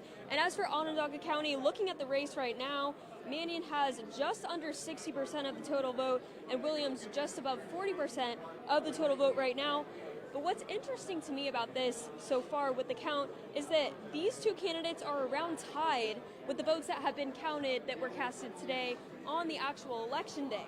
A lot of the early voting are coming for John Mannion are coming from those early voting ballots and those absentee ballots. But as for the numbers today, on Election Day, they are about tied right now, so we will keep you updated as more votes tend to come in throughout the night. But I want to give you a look inside the Williams campaign. We are still waiting to hear remarks from Congressman Williams himself, but people are starting to take their places and waiting for what we have to see for the rest of the night. We will keep you updated as the rest of those votes continue to come in throughout the night, guys. Lauren, thanks so much. We're going to bring back in our election night panel. Alana, I want to go to you first. We're talking exit polls. What do you got? Yeah, so according to an ABC exit poll from earlier tonight, 35% of voters cared most about the state of democracy. That's obviously very interesting. And favoring Harris, I mean, obviously she's been talking a lot about that. 31% of voters were most concerned about the economy. And obviously Trump has talked a lot about the economy in this campaign, the economy under Biden and Harris. 14% cared most about the issue of abortion. And obviously Harris has spent a lot of her campaign talking about women's rights. And 11% cared most about immigration, which is kind of surprising to me. I thought, I think a lot of people were saying that immigration would be a little bit higher in that. So to me, those rankings are pretty interesting. But state of democracy has been the #1 thing that voters are concerned about with this election so far. Really interesting. Ronnie, I know you've been looking at some of the outstanding vote that we're still watching come in. Yeah, absolutely. But something I want to say on those exit polls, too. Trump has actually been polling better with Black and Latino voters. Mainly, if you look in those states like Florida, we saw Miami-Dade County tonight, very large Cuban population in that county. You look down in Arizona, those results obviously are not in yet. That's a state that's still outstanding. Black and Latino voters, when polled, speak heavily on the impact of the economy.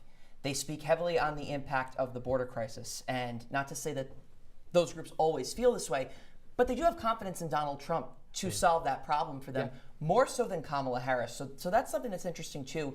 Seeing as these exit polls have come out, I saw one that Trump's Latino support down in Florida did quite well today. With him winning that state. He's winning Miami-Dade County by 10 points. He is, That's and DeSantis won that too, so and that does you're not bode definitely well seeing a switch.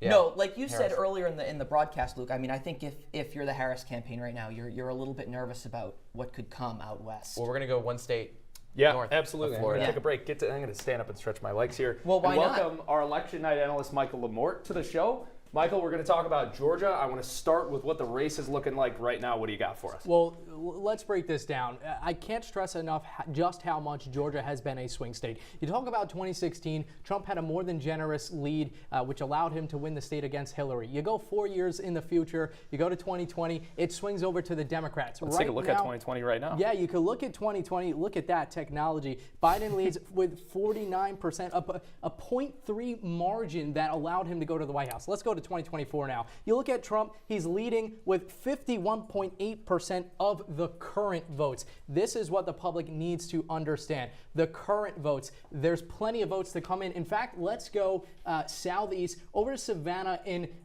Chatham County. You look, Kamala Harris has 60% of the votes there, but that's only 31,000 votes that she has. You look at 2020. Let's go back to 2020. Sorry to make you move the technology a lot.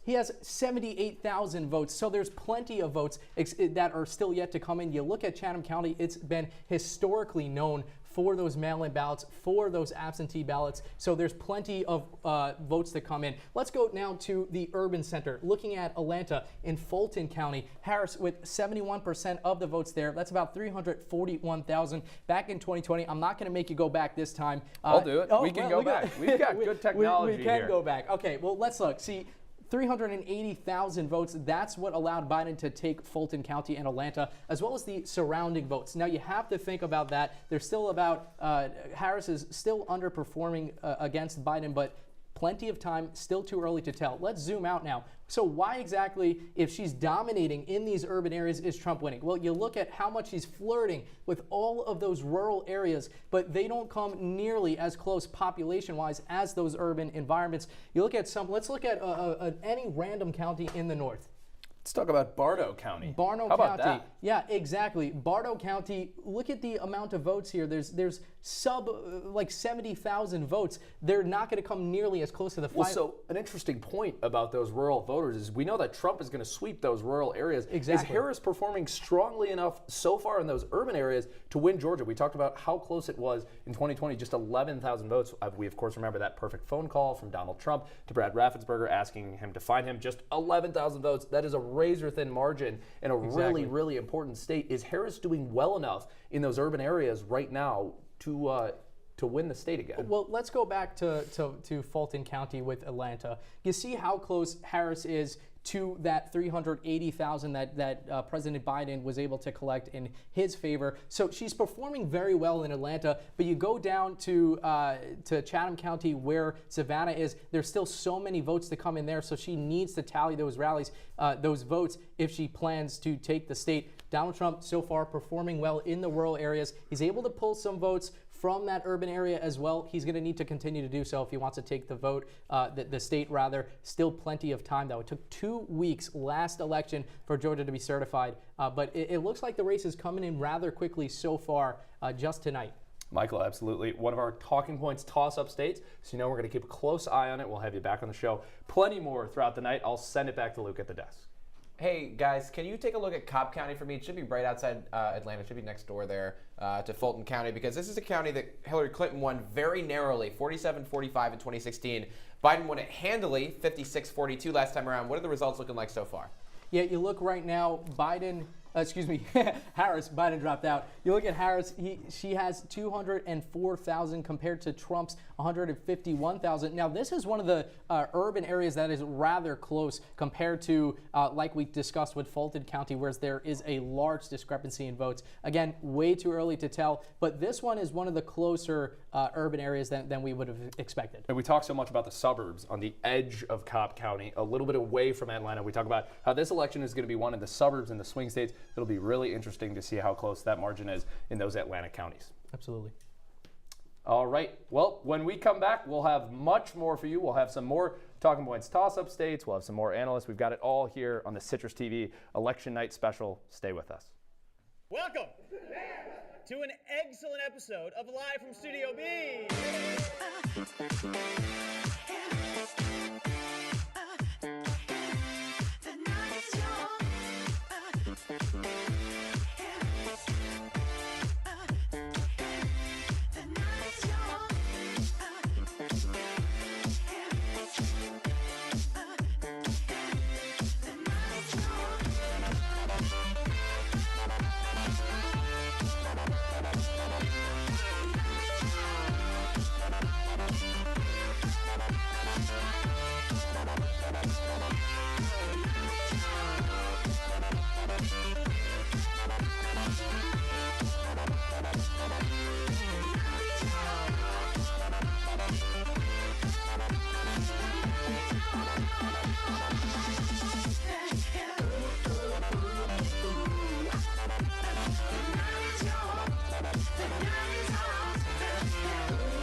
Welcome back to our Citrus TV election special. We've got another projection for you. We can now project that Kamala Harris will win the District of Columbia and its 3 electoral votes. Let's take a look at that map tally. Shocking win there for Kamala Harris. It's actually where Vice President Harris is tonight, watching the election results. Those 3 extra electoral votes bring her up to 112, currently trailing the former President Donald Trump, the Republican, by 198. A reminder that we're still waiting on that 11 o'clock hour for poll closings, particularly in the state of California, the most populous, largest electoral college prize tonight. Well, right now we're going to look at a state that has not yet been called, the state of Minnesota. It's the home state of Vice President Harris's VP nominee, Tim Walz, and we bring in now our Jackson Breslin to talk all about it. Hey, Jackson. Hey, Luke. Yeah, Minnesota has been one of those blue wall states. It hasn't gone red since 1972 when they voted for Richard Nixon. So it's actually it's the longest Democratic streak outside of Washington, D.C. in the country. But in 2016, it nearly flipped red. Hillary Clinton won it by less than 2%, but in 2020, Biden won it back by 7%. And a lot of that came down to those urban voters in the Twin Cities region. Hennepin County is the home of Minneapolis. Okay, let's take a look at Biden won Hennepin. that. Let's take a look. Biden won that by 70.5%. That's 532,000 votes for Biden. That is a huge margin of victory. Let me look at how it's looking right now, if we have any results. Okay, so we are currently, it says estimated 0% in, but right now Harris is winning, so I don't know how that happened. Yeah, there we go. only 2,000 votes there, so we're still very early on. Right now, Trump... But she needs to run up numbers out here if she wants to win. Absolutely. Statewide, Trump is up about 20,000 votes, but we are very early on. They've just started counting. So another big county is Ramsey County. That's where St. Paul is. It's that Twin City area where Biden in 2020 really boosted those numbers and was able to win big, which helped carry him. In 2020, Biden only won 13 of Minnesota's 87 counties. But because those counties were so heavily populated, he was able to carry the state to victory. That's a lot of what we're seeing in New York, right? The reason why we're able to call the race so early, even though a lot of those upstate New York congressional races are toss-ups, and because there's a lot of rural folks out in upstate New York, including where I'm from in Utica, the city is just so large that those counties down there end up outweighing all of the vote that we're seeing. And same thing in Minnesota, right? But as we move north, it's a little bit closer. St. Louis County, where Duluth is, that was won by Biden, let's see, 56.6% to 41%. So still a decent margin of victory, but not quite the 70% that we saw in the Twin Cities area. We've got no votes in there right now. Let's take a look at how many votes we have in Ramsey County. We're still at about 1% of the vote in, so we're watching very early numbers as this comes in. This is expected to be a win for the Harris-Walz ticket, isn't it? Absolutely, and a lot of it comes down to as well, Minnesota is strengthened a lot by the VP pick, Tim Walz, because it helps humanize Harris a little bit. It's that California lawyer, politician, where her VP pick is this football coach. He's a dad. He's that Minnesota nice personality that's really helped her boost her ratings in Minnesota and could even help her in regions like Wisconsin and Michigan. Absolutely. Jackson Breslin, thank you so much. Jake, sending it back over to you at the desk. Guys, thanks so much. We'll have to see if the Coach Walz, can secure that home state for the Harris-Walz ticket. But let's go back to our House races. A lot of toss-ups here in our home state of New York. We're going to head to the 17th district and talk about it with Ethan Kraut. Ethan, welcome back to the show. What's the latest? Jake, long time no see. So let's take a look at how the House race is going. Give you a little background about New York's 17th district. It's located in the Hudson Valley, and it includes parts of different counties, including Dutchess, Putnam, Rockland, and Westchester. Now, the interesting thing here is Democrats outnumber Republicans in the district by nearly 75,000. So it's really interesting to see how it's such a close race. And in fact, Mike Lawler has jumped out to about a 7-point lead here with about 36% of the vote in. Lawler is the incumbent Republican. He won the election in 2022 against Sean Patrick Maloney, the chairman of the DCCC. It's a bit of an upset, actually, in 2022. Lawler served as the New York State Assemblyman beforehand, representing Rockland County. There's one scandal that happened in this campaign. It was when it came out that Lawler used blackface in a costume dressing up as Michael Jackson. Afterwards, he immediately apologized in a piece in the New York Times and on CNN. Now, he has also entertained a chance at running for governor in 2026 when that seat comes up in New York. So it'll be interesting to see how voters react to a chance of him taking one more term and then looking for a bigger office. Now on the Democratic side, we have Democrat Mondaire Jones. Now, interesting thing about him, he used to represent New York's 17th district. That wasn't until redistricting happened in 2022. He did not want to run a primary campaign against Sean Patrick Maloney, so instead he moved back to Manhattan, where he ran in a primary in New York's 10th district. Now, inevitably, he would end up losing the primary, and he would end up coming back here to run against Lawler. But so far, hasn't been really working out for him in this race. Guys? Ethan, thank you. Such an interesting race down there. Lawler, of course, having that damaging story come out about him recently about his use of blackface to dress up as Michael Jackson for Halloween. Not sure how that'll fare with the voters. Not a great look. It seems like so far, with 40% of the vote in, Mike Lawler is winning right now. That guy's been all over cable news, CNN really in has. particular. He wants to pitch himself as a moderate Republican. It works well in that district. He was a surprise upset just 2 years ago against Sean Patrick Maloney, and now this time he is favored to win in the 17th district. We'll see if Mondaire Jones can kind of take back his old seat. But another race which we're expecting to go Republican tonight is the New York's 21st district. Our Caitlin Campbell's been tracking it for us. It's up in the North Country, a little bit further north of here. Caitlin, how's it going so far?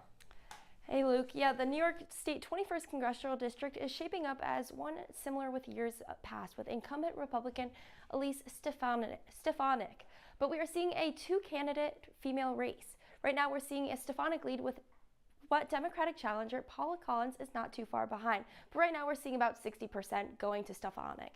In 2022, voters in the 21st district supported the Republican candidate with a decisive 59.1% majority over the Democratic challenger, showing strong GOP loyalty that has consistently favored the district's current representative, Congresswoman Elise Stefanik, since 2015.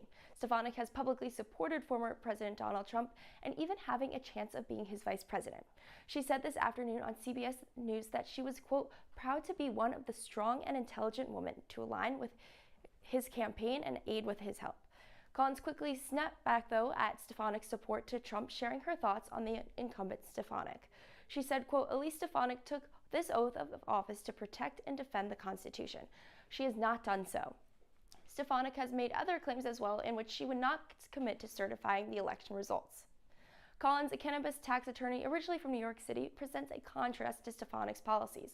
Collins says that if she does not win this election, she will immediately start her efforts to the midterms. A representative from Stefanik's team said that it would be their dream to see Collins run again, stating, quote, Republicans couldn't dream of a weaker opponent to beat not once, but twice.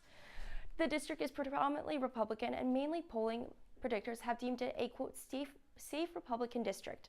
And as votes are coming in, it really is shaping up to be a mirror of the same elections that we've seen before. Caitlin, so many, so exciting, so many interesting races happening here in upstate New York. You can see still too close to call right now, but hopefully we'll have a call in on that shortly. But coming up, we're going to talk the Keystone State. Sans the stone, that is the key for this election. Wow. I had to use that joke. I'm sorry, Luke. They had to go for it. You guys will have to stay with us for more jokes and more coverage from our Citrus TV election Hopefully special. no more jokes. No more jokes for us. I see you mobbing over her. I used it yesterday. Let's crawl. Let's crawl. Let's crawl. Hey, yo, we mobbing. Come on, girl. Let's crawl. Hey, yo, let's crawl. Hey, yo, let's crawl. Let's crawl. Hey, yo, let's crawl.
Welcome back to our Citrus TV election special. Jake Morel alongside Luke Radel. Well, the Keystone State is at the center of the country once again. The nation's eyes are turning to Pennsylvania as America prepares to elect its next president. That's right, Jake, but one county in Pennsylvania may hold that key to the White House. Our very own Dylan Brendel, our favorite, explains the predictive power of Northampton County. It's a place of history, a place of beauty, and a place under intense scrutiny as voters head to the polls this election. Northampton County is a lot like the United States. It has rivers and parks, city streets, and lots of American flags. But more than anything else, Northampton County votes like the United States. In the American presidential election, dating back all the way to 1920, the candidate that won in Northampton County, Pennsylvania, has won the White House every time, except for 3. Meaning, if history is to be repeated, the candidate chosen by voters here will likely come out on top. The people that live in Northampton County can see what makes it vote so similarly to the country as a whole. I was a teacher at Whitehall for a while, and I would always say that that district specifically felt like a microcosm, just in terms of its diversity between rural to suburban to urban, its religious diversity, its socioeconomic diversity. Behind me is Route 22. It's kind of like a dividing line in Northampton County. Above it is more rural and red, below it is more blue with cities like Bethlehem and Easton. But the differences in the county between the people may not be as stark as a road suggests. I think that Easton really does try to come together as a community. Again, being a teacher here, it's really cool to see the pride, but at times you can also see the division. They're divided in their choice, but not so much like they're not fighting with each other. They don't seem like they're at each other's throats about it. One, A believes in this side and B believes in that side, and they kind of just coexist. But today, on Election Day, the oil and water of Northampton County's melting pot will separate at the ballot box, and the loser will have to overcome history to take the presidency. In Northampton County, for Election Night 2024, Dylan Brendel, Citrus TV News. Dylan Brendel, thank you very much. There were only 3 times since 1920 that Northampton County's winner was not also the winner for the White House. Each time the county went Democrat, while a Republican was the national pick. Northampton County preferred Hubert Humphrey to Richard Nixon in 1968 and selected both Al Gore and John Kerry over George W. Bush in 2000 and 2004. But like, who's to say if Al Gore really won or lost that election, you know? Jake Morel is at the wall now with our Alex Burstein. Guys, can you take a look at Northampton County? How's it going so far? How much is in? What are we looking at? Alex, kick us off, man. Yeah, I mean, that's the important one we just talked about, as it has some big predictive power, and right now a very slim margin for former President Donald Trump. This has been going back and forth all night, about 60% of the vote in, so it's getting closer, but these two have been flip-flopping in Northampton County all night long. It's not a super big county. It doesn't have that many votes compared to some of the counties around it near Philadelphia, but just because of that predictive power, always fun to keep an eye on. But there's some other counties too that have some really big power here. You go up here to where Scranton is in Lackawanna County. That is the home of President Joe Biden. He performed okay there, 54% in 2020. Let's take a look at those numbers. Yeah, we can go to these numbers right now. 54%. That was an increase from 50% that Hillary Clinton got back in 2016. And now in 2024, we see Kamala Harris kind of right in the middle there. She's at 51% right now, a little bit higher than she was about 30 minutes ago, but she really wants to stay in that 51, 52 range or higher, because this is a place that Democrats usually win, usually by margins larger than this 3%. And then another big one, you go right next to it here to Luzerne County. This is a one that's over 50% vote in right now. They're getting their votes in, and this is one that the Republicans have enjoyed pretty good leads in over the past couple of years. 56 right now for former President Trump. That's about where it was 4 years ago. This is one where the Republicans thought they could pick up some votes. So you kind of see these two neighboring counties right now, both with really big impacts and kind of holding where they were in 2020. We'll see if that changes as the rest of the votes come in. Absolutely, Alex. Well, we're going to stick in Pennsylvania, and when looking at voter demographics of the state, a key community to winning is the Asian American and Pacific Islander demographic. According to AAPI data, over 300,000 Asian American and Pacific Islanders are eligible to vote. Here in studio to break down why these votes are so crucial is our very own Maura Vaughn. Maura, welcome to the show. Hey Jake, good evening. Now, Asian American and Pacific Islander votes, they could hold the outcome of Pennsylvania's winning candidate. According to AAPI data, eligible voters have grown over 38% in PA since 2012, and overall 60% of this demographic showed up to vote in 2020. To Executive Director of Asian American and Pacific Islander Political Alliance, Mohan Sasadri, this increasing percentage of eligible AAPI voters could sway the results. You're not going to win re-election if you're not being accountable to Asian American communities. For one, we're the margin of victory in Pennsylvania these days. Whoever wins Pennsylvania is going to win the White House, which means that our communities here have a responsibility. Through our votes and through our voices, we're able to make sure that our communities are safe, healthy, and strong, not just here in the Commonwealth, but everywhere all across the country. Now, according to Sasadri, some of the key issues that AAPI voters are voting for include anti-Asian violence and hate crime prevention, language accessibility to eliminate barriers to education and voting, and equal working and living waging, along with abortion and health care access. Now, PA's Montgomery County, one of the crucial swing counties, also has one of the highest shares of populations to over 67,000 Asian American and Pacific Islanders. To win over the state, it's crucial for Trump and Harris to engage and work with the AAPI voters. More, these AAPI voters aren't just crucial for the presidential election, but also in the intense Pennsylvania Senate race between Democratic incumbent Senator Bob Casey and the Republican challenger, Dave McCormick. What are the numbers looking like right now in the Senate race? Yeah, Luke, I mean, Pennsylvania, it's really one of those states where for the presidential and the state election, it really is just too close to call at the moment. I will say in the past, Senator Bob Casey, he has won election in 2012, 2018. He's been the senator since 2007. He's won by a comfortable margin during his re-elections. But what makes this election so important is this opposing candidate, Republican candidate, Dave McCormick, he really came in and he tightened up that margin victory, just the race in general.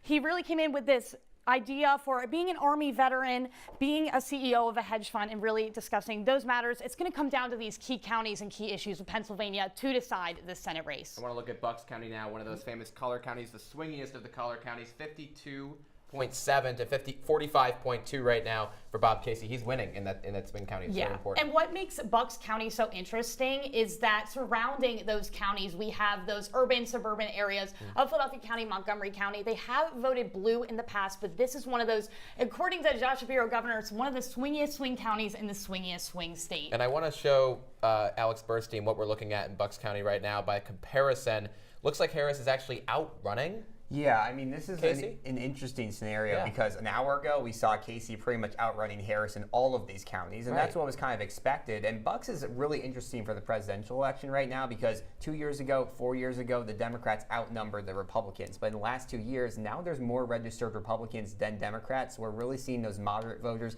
get out in Bucks. It's still very early in the night. They're kind of in those collar cities around Philadelphia, the collar counties. They're in that lower echelon of how much of the vote is in. But Bucks is super big for this. They're saying it's one of the biggest counties in the entire nation. So if Harris can get a win there, that's going to be huge to her getting this state. Biden won it in 2020. 52 to 47 right now. Harris with about 34% of the vote in, so we still have to wait. It's up 54 to 45. Jake. Yeah, absolutely. And Maura, I want to ask you one more question on this. Let's look statewide again.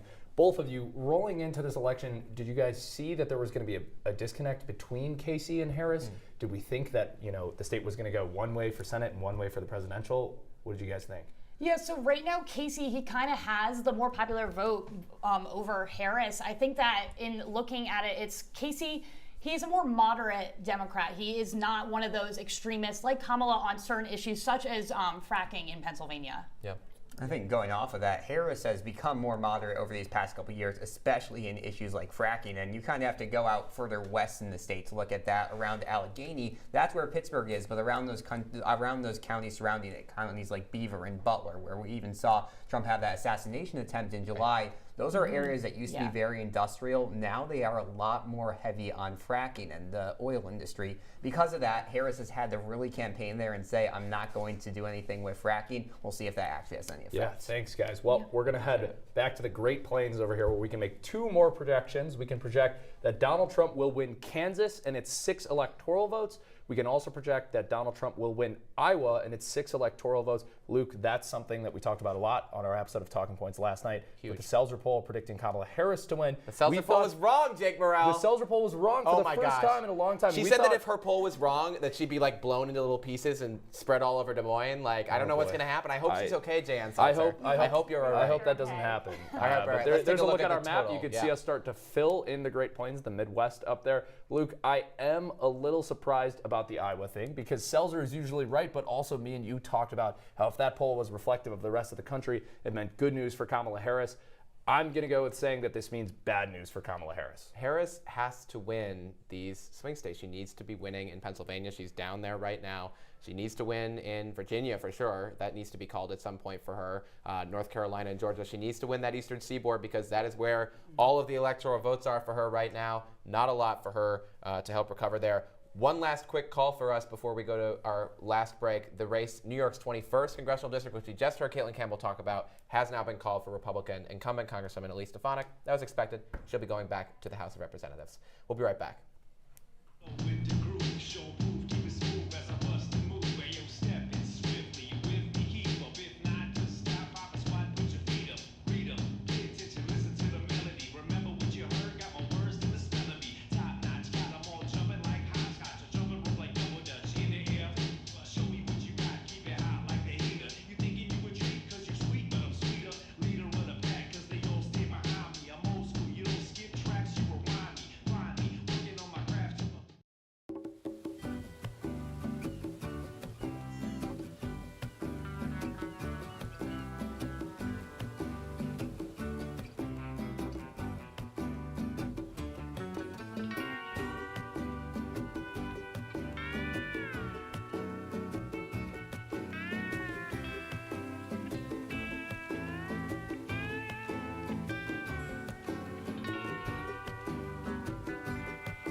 Welcome back to our election special. Since February, the Trump and Harris campaigns have made 83 stops in Michigan.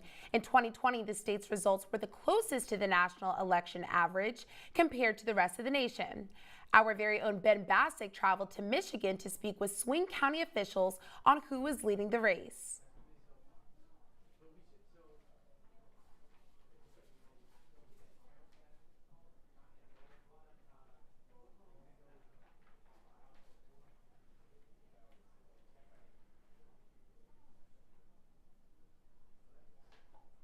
In the primaries, over 150 of them lost to their challengers. Maxwell School of Citizenship and Thanks, guys. With the polls closed, we reflect on those we've been hearing from during this election cycle.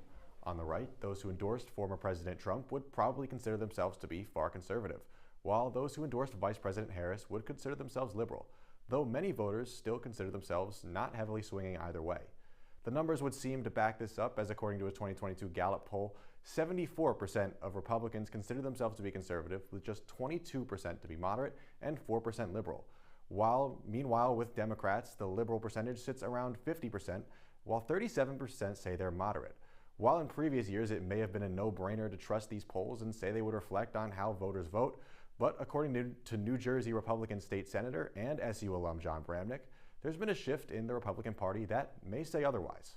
That people didn't want to admit they're with Donald Trump. I think it's just the opposite now. The Republican voters who are against Donald Trump, are not talking. Senator Bramnick has views himself that would oppose former President Trump. In his own run for governor of New Jersey, has been able to attract voters from both sides of the aisle. However, he says unless there's a movement within those moderate voters, there won't be a change.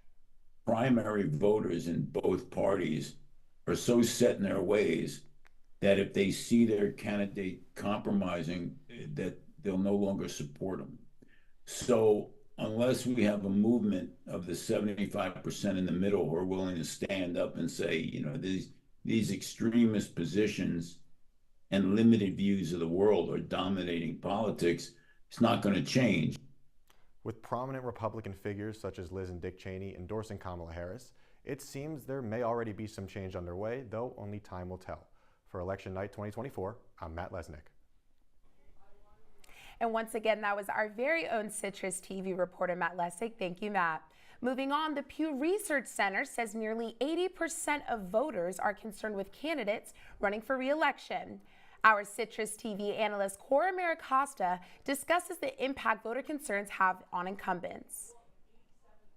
Around a fourth of incumbents are seeking re-election this year. In the primaries, over 150 of them lost to their challengers. Maxwell School of Citizenship and Public Affairs professor Margaret Thompson says the concept of insiders and outsiders is unique in this year's election. Kamala Harris has never been president. Yes, she has been vice president, but she wasn't in charge. He was in charge.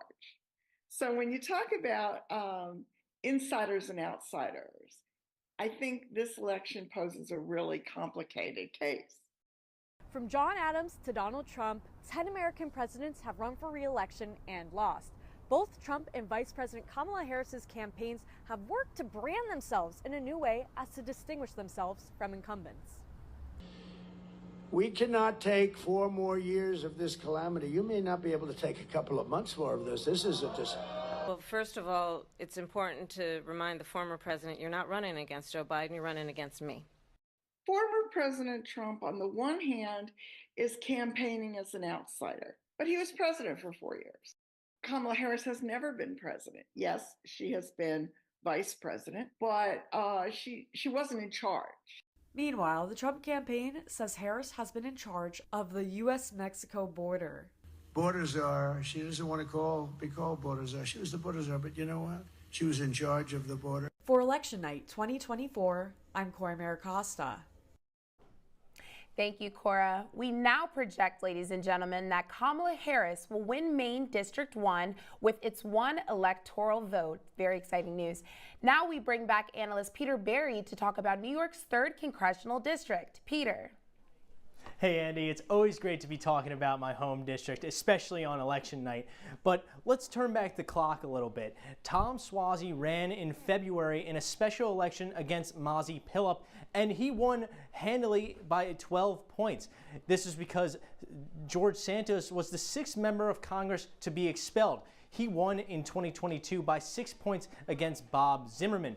But today, Tom Suozzi is now facing Republican Mike LaPetrie.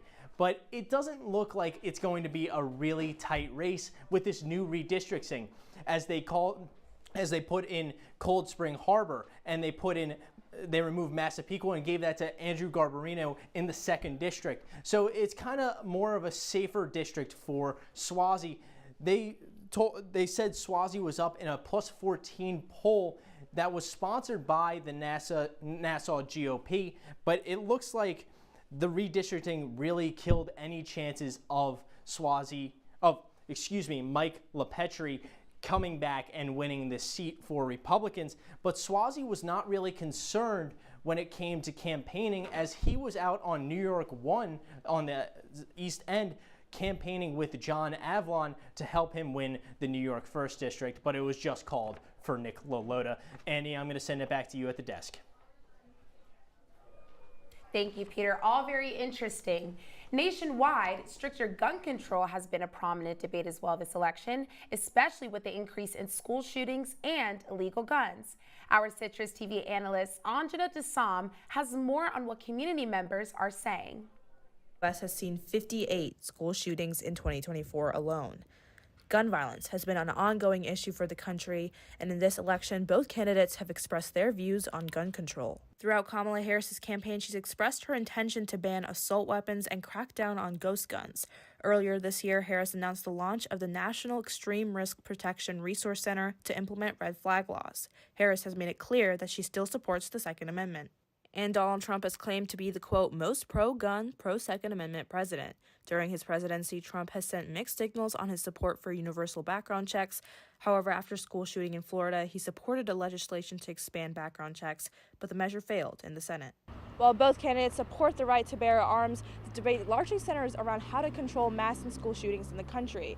One community member, Clifford Ryan, is a founder of an organization used to stop gun violence, and he thinks that thorough background checks are required for those purchasing firearms. But if you got an individual coming in the store buying 4 and 5 guns, or buying a M16 rifle, you want to know, why are you buying that rifle? You want to know what are you going to use it for. However, some feel like more restrictions are unnecessary. Treasurer of the SU College Republicans Club, Cruz Thapa, says that Trump's policies would be better than Harris's and doesn't trust the government to make accurate background checks. I know that of myself, I like open carry. Like I'm a little bit extreme on that, but I can tolerate like concealed carry. I think it's a little weird how like just having it out is trouble. With the results closing in soon, it's safe to say we can expect attention to stricter laws from Harris, while Trump has signaled that he would not enact any new gun restrictions if re-elected. For Election Night 2024, Anjana Dasam, Citrus TV News. Yeah. And the Maryland Senate race was just called a few minutes earlier. We bring in analyst Tegan Brostrom. Tegan, what's the latest? That's right, Andy. The Maryland Senate race was just called, with also Brooks being the clear winner. You know, there isn't often a tight Senate race in Maryland, but this year it was quite competitive, with the Republican candidate being two-term Governor Larry Hogan, and the Democrat candidate being Angela Also Brooks, who's the Prince George County executive.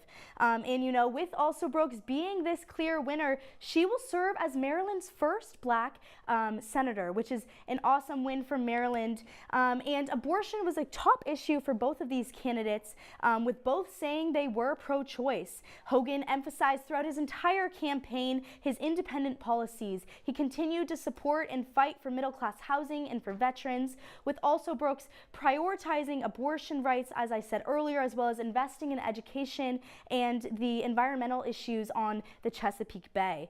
You know, despite Hogan's independent policies and him being a very favorable governor, it was clear that Also Brooks was the winner. As you can see up on your screen, 52%, with Hogan having 45%.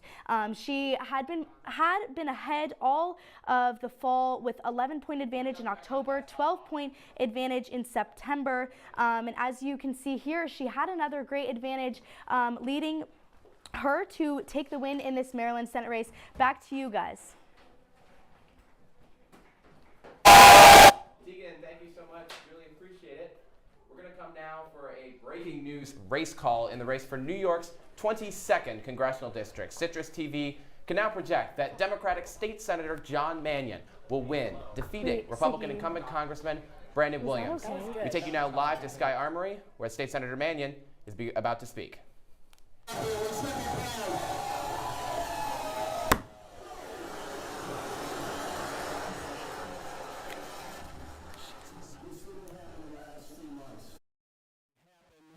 Because of dozens, hundreds, thousands of people who didn't just support me, they supported a mission to make sure. Audio issues there, but a big win for John Mannion in New York's 22nd district, our home district here at Syracuse University. A lot of controversy in this race, a lot of controversy surrounding Williams in his time as the congressman representing New York 22. Just last weekend, Speaker Mike Johnson was here in Syracuse to do a big campaign rally for Williams, and well, when he was talking to my co-anchor, he said that Republicans might repeal the CHIPS Act. Luke, you were the one that asked the question. Yeah. You're the one that's been covering Williams in Congress. You've been covering this race for so long. I'm going to need to hear your thoughts on this. You know, this is not exactly a surprise to see John Mannion win this seat. This seat was specifically redrawn so that John Mannion could win, and John Mannion voted on those lines that helped him win this seat. Listen, the way that the race was chopped up, the last time around, Brandon Williams had to kind of lift a lot to win in a seat that was Biden plus 7. Now it's a Biden plus 11 seat, because they chopped in half my home county of Oneida. They moved everything north of Utica is now a part of Elise Stephanic's district, which again we called Elise Stefanik won this race. And so to see John Mannion win is not particularly surprising. He's getting a little emotional there. He has his wife there by his side, as well as his 3 kids. A lot of folks standing there behind John Mannion, including Clemmy Harris, who ran in the Democratic primary, notably not seeing Sarah Clay Hood there behind him, the DeWitt town councilor, who also ran against him and criticized him for his views on abortion. We're going to hope to get that sound back in order in a moment. It actually sounds a little bit better if we want to bring up the sound. We have again. 3 wonderful children. My youngest, Brady, who came up from New York City today. He goes to Pace University. My daughter, Quinn, who can do anything that we ask her to do and just excels at everything. And the kid with the biggest heart you'd ever meet, Jack Mannion, right over here.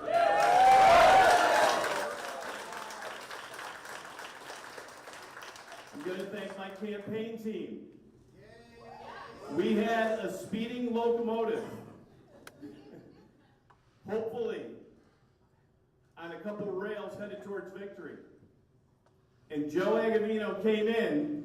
Where are you, Joe?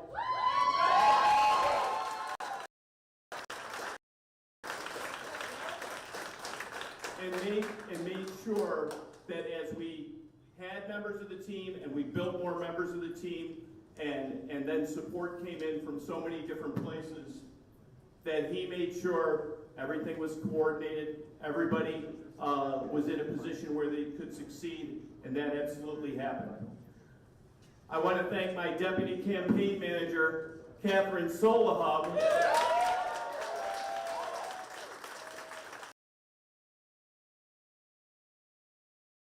Technical difficulties there. Luke, what do you make of that speech? You know, it's very interesting to see him declare victory in this race. Probably would not have expected seeing John Mannion in the House of Representatives just a few short years ago. He was a teacher for 30 years in the classroom, worked as a union leader, and then ran for state senate unsuccessfully in 2018, won in 2020, and then won only by 10 votes in 2022 in the 50th Senate District. We expect him to win by a lot more than that tonight, Jake. Yeah, absolutely, Luke. And as I mentioned earlier in the show, Onondaga County, such a big example of so much federal legislation coming from the Biden administration. And that was a big controversy among the two candidates as this race winded down. But we've got a lot more for you on the other side of the break, so stick with us on this historic night for our Citrus TV election special.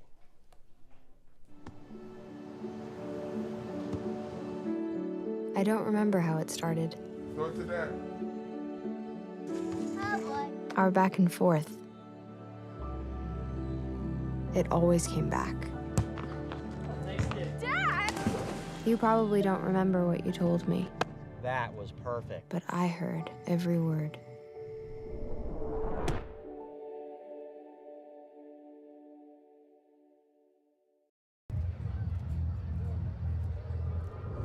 Looking for these? You drive buzzed. It could be one very expensive ride. First, you gotta make bail. Then pay me to get your car back. Your insurance premiums will go through the roof. And my legal fees just keep adding up. All told, it could end up costing you $10,000. Buzzed, busted, and broke. Because buzz driving is drunk driving. They said a bottle was just a bottle.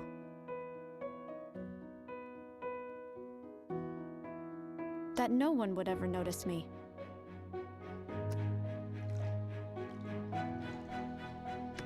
But I knew I could be more. That one day, I would make people smile.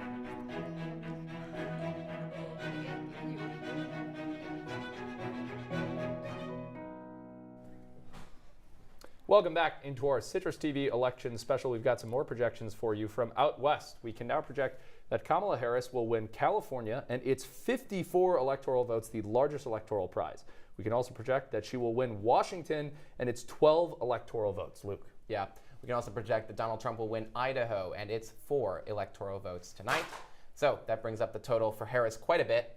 Hopefully, for Democrats on that side of the aisle, bringing her a little bit more even with the former president, Donald Trump. Absolutely, and we're starting to see it come down to that thing I mentioned right off the top of the show, that blue wall that Biden so famously won in 2020. Pennsylvania, Michigan, and Wisconsin. We'll have to get more into those later. Those toss-up states are all important, but we want to toss things over to our Max Williams, who's going to be talking about the biggest electoral vote prize tonight that we just called California. Hey, Max.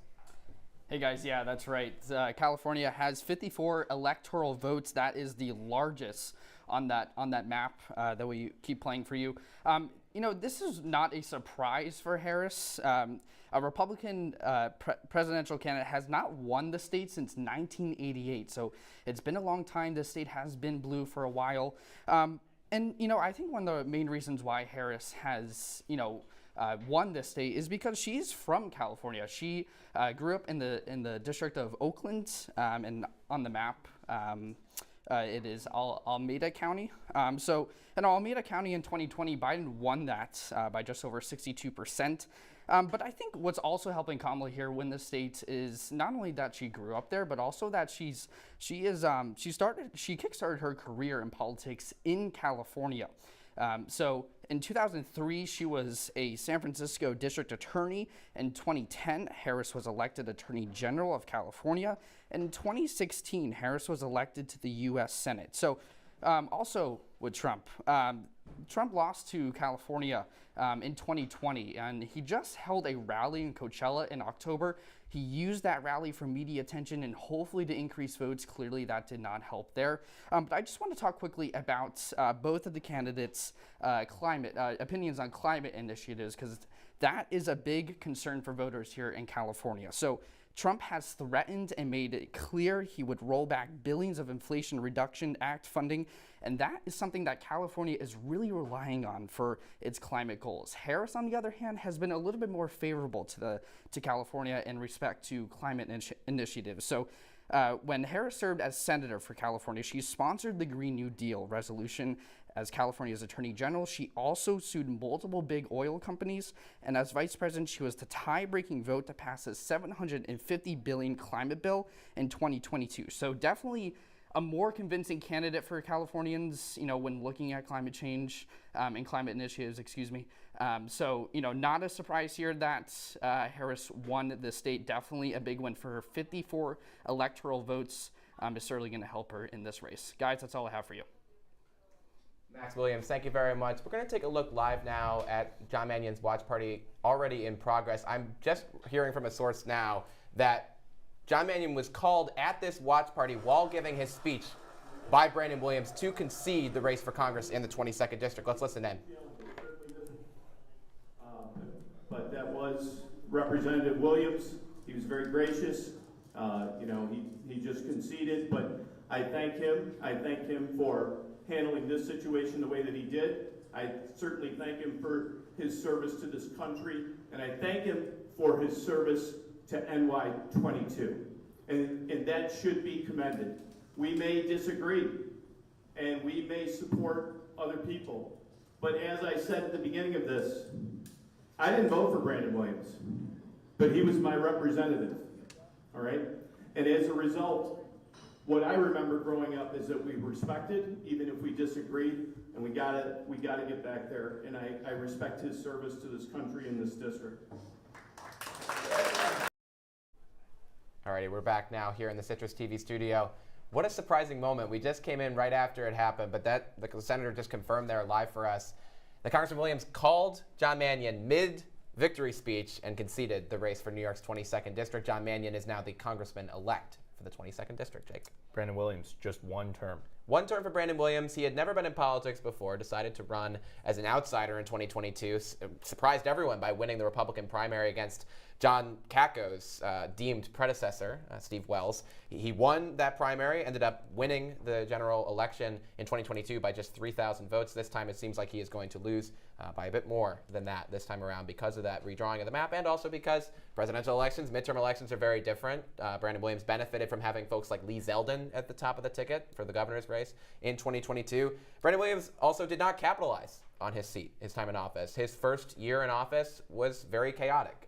He had some health episodes that obviously he has no control over, but he also had some really poor staffing. He had some really poor staffing that actually bubbled over and ended up with him being caught on video, cursing out one of his former chiefs of staff and campaign manager. He tried to clean things up in the last year here, but he really has not accomplished very much in Congress. Sometimes it goes to show you that being a political outsider doesn't always mean good things. It means maybe you won't be able to get stuff done if you're in Washington. Absolutely, Luke. And such an important race for control of the House. Huge. Right here in our backyard. I know we expected John Mannion to win for Democrats, but that was a race. 4-seat majority, and that's Democrats one seat really now. zeroed in on that right here. Right? Yes, the Speaker one was seat here. now. Leader Jeffries was here. It was a a big buildup to this race. I know we expected Mannion to win, but that's still a big thing for Democrats in interest of controlling the House, just that razor-thin margin. And we're going to have to keep an eye on all those other competitive races and as they're getting called, because I'm not seeing anything else. The 17th district, the 19th district, we're going to be talking about all of those later on in the night, and those districts out on Long Island. The only one that's been called so far is the 1st district that has been called for Nick LaLota. We called that, or talked about that earlier in the night, but we're going to be watching those New York House races to see how they come in. Absolutely, Luke. Well, let's walk across the rotunda now and talk about some Senate races. In 2022, Catherine Cortez Masto barely held on to her Senate seat, defeating Republican challenger Adam Laxalt by only 8,000 votes. This year, the junior senator of Nevada, Jackie Rosen, is facing off against veteran Sam Brown in another close race. Let's send it over to Citrus TV analyst Drew Matijasic, who's breaking it down in studio for us. Thanks, guys. While this race is close, it is not nearly as favorable for the Republicans as it was back in 2022. There's a lot of factors to look at here, but the most striking is who the Republicans nominated. Back in 2022, the Republicans nominated Adam Laxalt against Sam Brown, the former Attorney General of the state of Nevada. Came a little bit close to defeating incumbent Senator Catherine Cortez Masto, just 0.8% off. Now, back in 2022, that Senate race wasn't the only close one where an incumbent was being threatened. That year, incumbent Democratic Governor Steve Sisolak lost his seat to Republican Joe Lombardo in another race that was decided by just a few thousand votes. If we take a look at the results from this race, we can see a few minor details that really derailed Sisolak's campaign. First off, let's take a look at Clark County right here. This is the Fulton County and the Erie County equivalent to Nevada. It's the heart of the state with Las Vegas and can almost always determine who the winner of any statewide race will be, depending on their performance in this county. Now, Sisolak still won Clark County, but only won 51% of the votes there, compared to Catherine Cortez Masto's 52%. But it still was a difference of 10,000 votes between the two, and I cannot stress enough how important an overperformance in Clark County is for a statewide candidate in Nevada. In 2022, nearly 600,000 votes out of the total 900,000 came out of Clark County.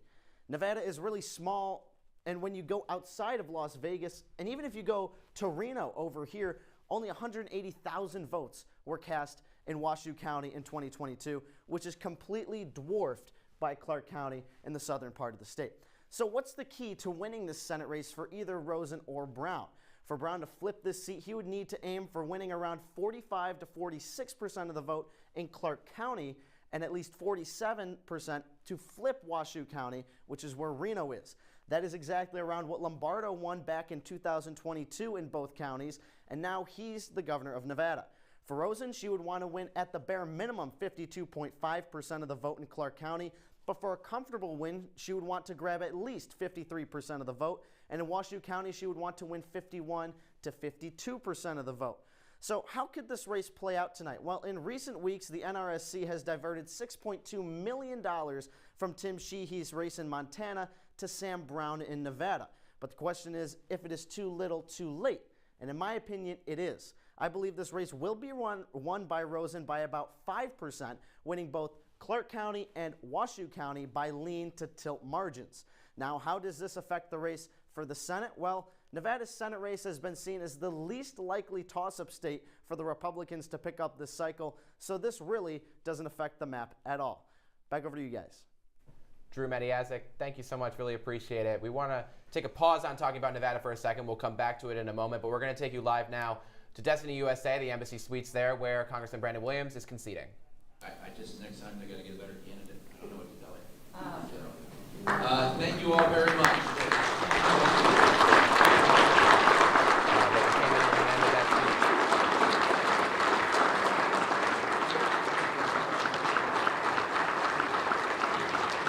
At the very end of the congressman's very short concession speech there, ending with, next time they have to get a better candidate. Aw, that's kind of sad. I don't know. It is kind of sad to see.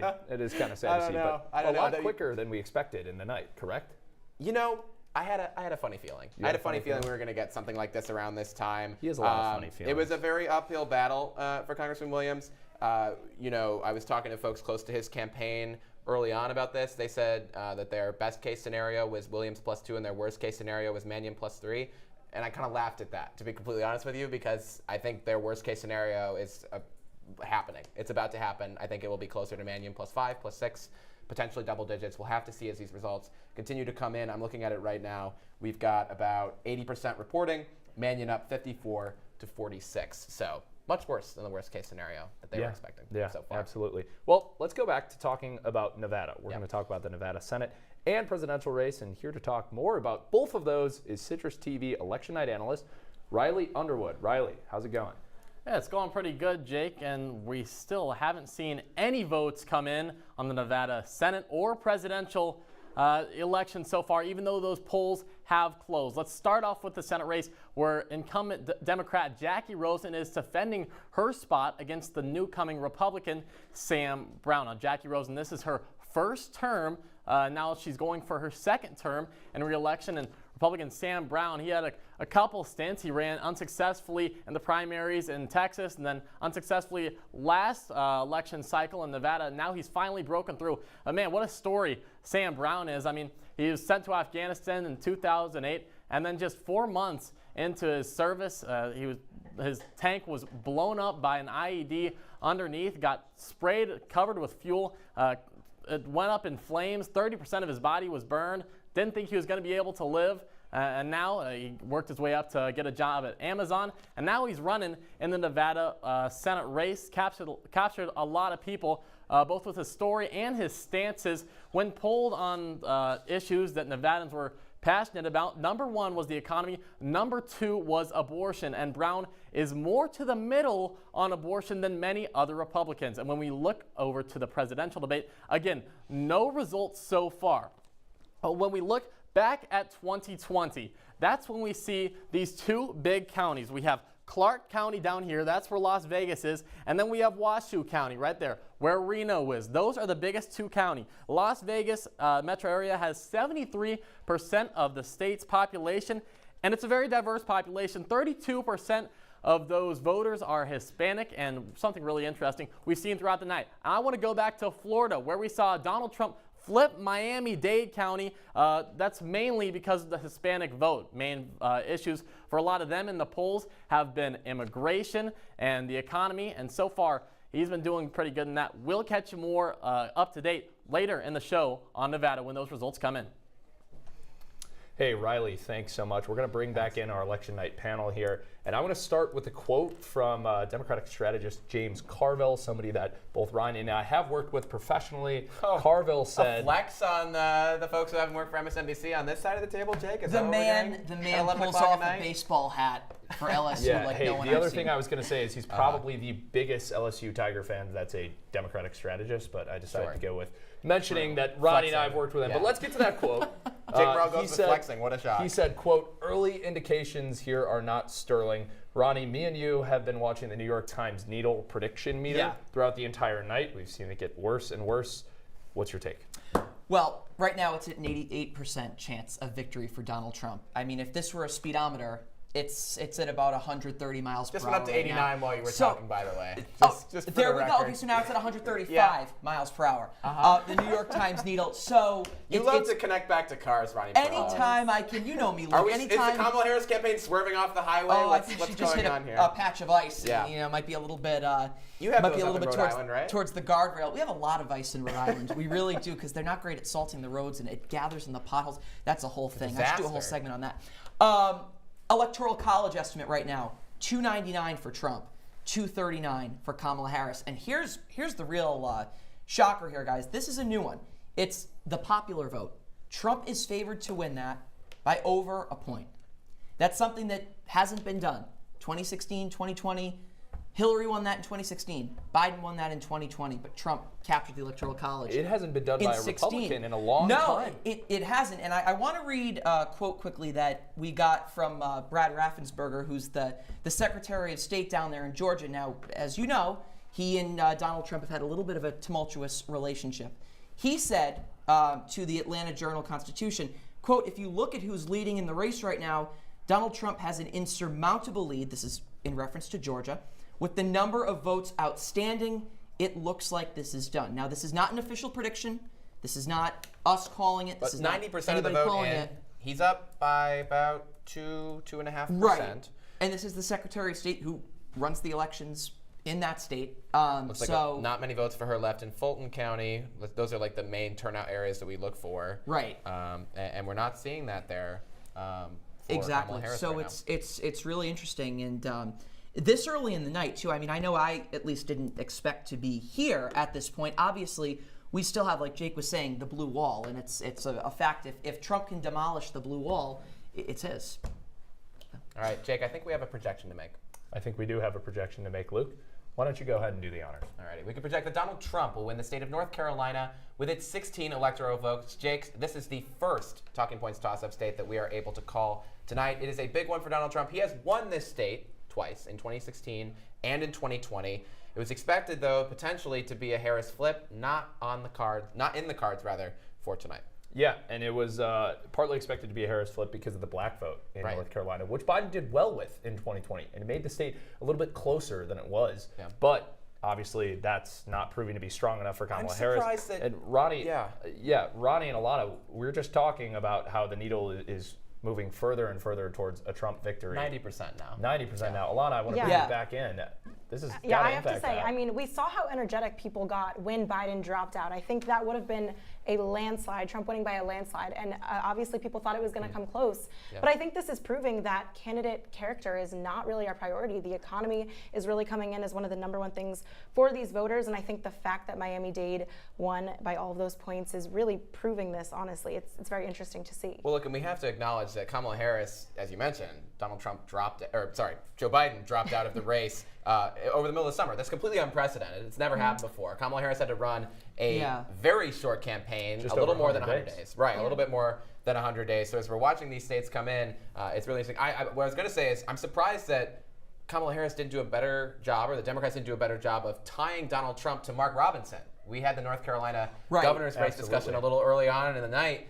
Josh Stein projected to win that super early on. Now Donald Trump winning North Carolina. Who is the split ticket Josh Stein, Donald Trump voter? And why wasn't Kamala Harris talking to them more often? Well, I think what's interesting, too, is that the fact that Biden dropped out so late, Kamala Harris really struggled to divorce herself from being part of that Biden administration because she was second in command, and we've seen the messaging be, well, you know, if you were vice president for 4 years, Kamala Harris, well, then why didn't you fix the problems that you're complaining about that really sprouted under the Biden administration? So I think that has been a struggle for her campaign as they continue into tonight. Absolutely a struggle for her campaign. This is partly why I think the I'm Just a Bill Schoolhouse Rock video should be required to vote. 100%. Obviously, Congress not fully Democratic during the Biden-Harris administration. But one thing I want to point out that we're seeing with this like early swing to Trump is that the Trump basket of issues, and I'm calling these a basket of issues for each, it's what polling has shown throughout the whole campaign, what voters trust each candidate more on. With Harris, that would be abortion, issues of race, healthcare, climate change. With Trump, that would be law enforcement and crime, immigration, economic policy, and foreign policy. We saw time and time again in all of these polls, from Fox News to Siena College to Selzer, whatever you want to talk about, the economy and immigration, the two biggest issues among voters universally in this election. Trump favorable by voters in those issues.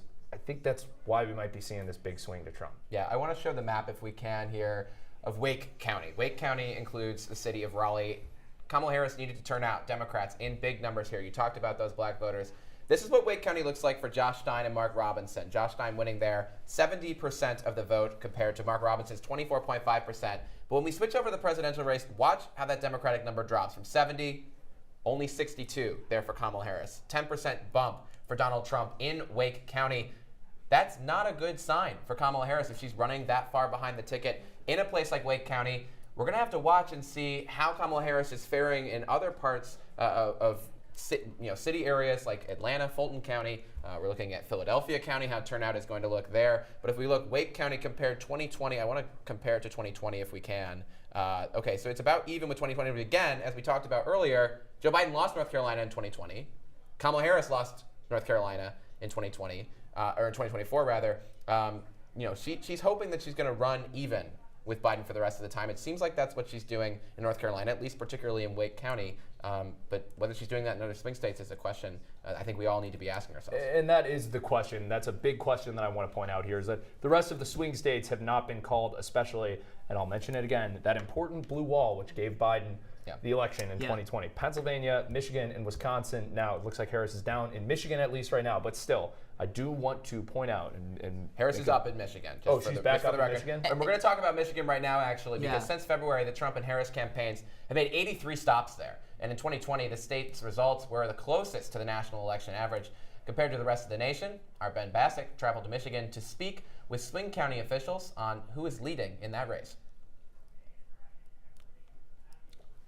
And we're going to show you that a little bit after this. Take a look.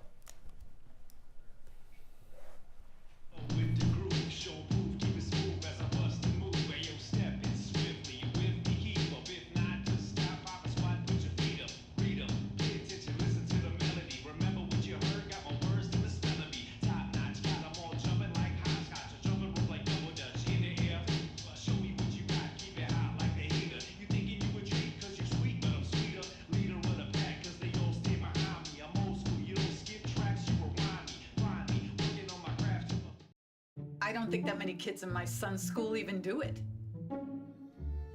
He makes fun of his friend who vapes. He would never try it. She's into soccer. She's on the honor roll. She's just not the type. No way. No way. No way. No way, my kid would never vape. Get your head out of the cloud. Today, nearly 8,000 kids will start vaping. Maybe even yours. Learn about the dangers at talkaboutvaping.org. Fancy pants peanut butter? A big screen television? You haven't even bought a sofa yet. A motorcycle? When your father finds out, he's gonna flip his shoes with 2 buckles? What do you even need 2 buckles for? Mr. Big Shot, buying whiskey shots for everybody in the bar. From the looks of it, I'd say nobody even remembers. Feed the pig.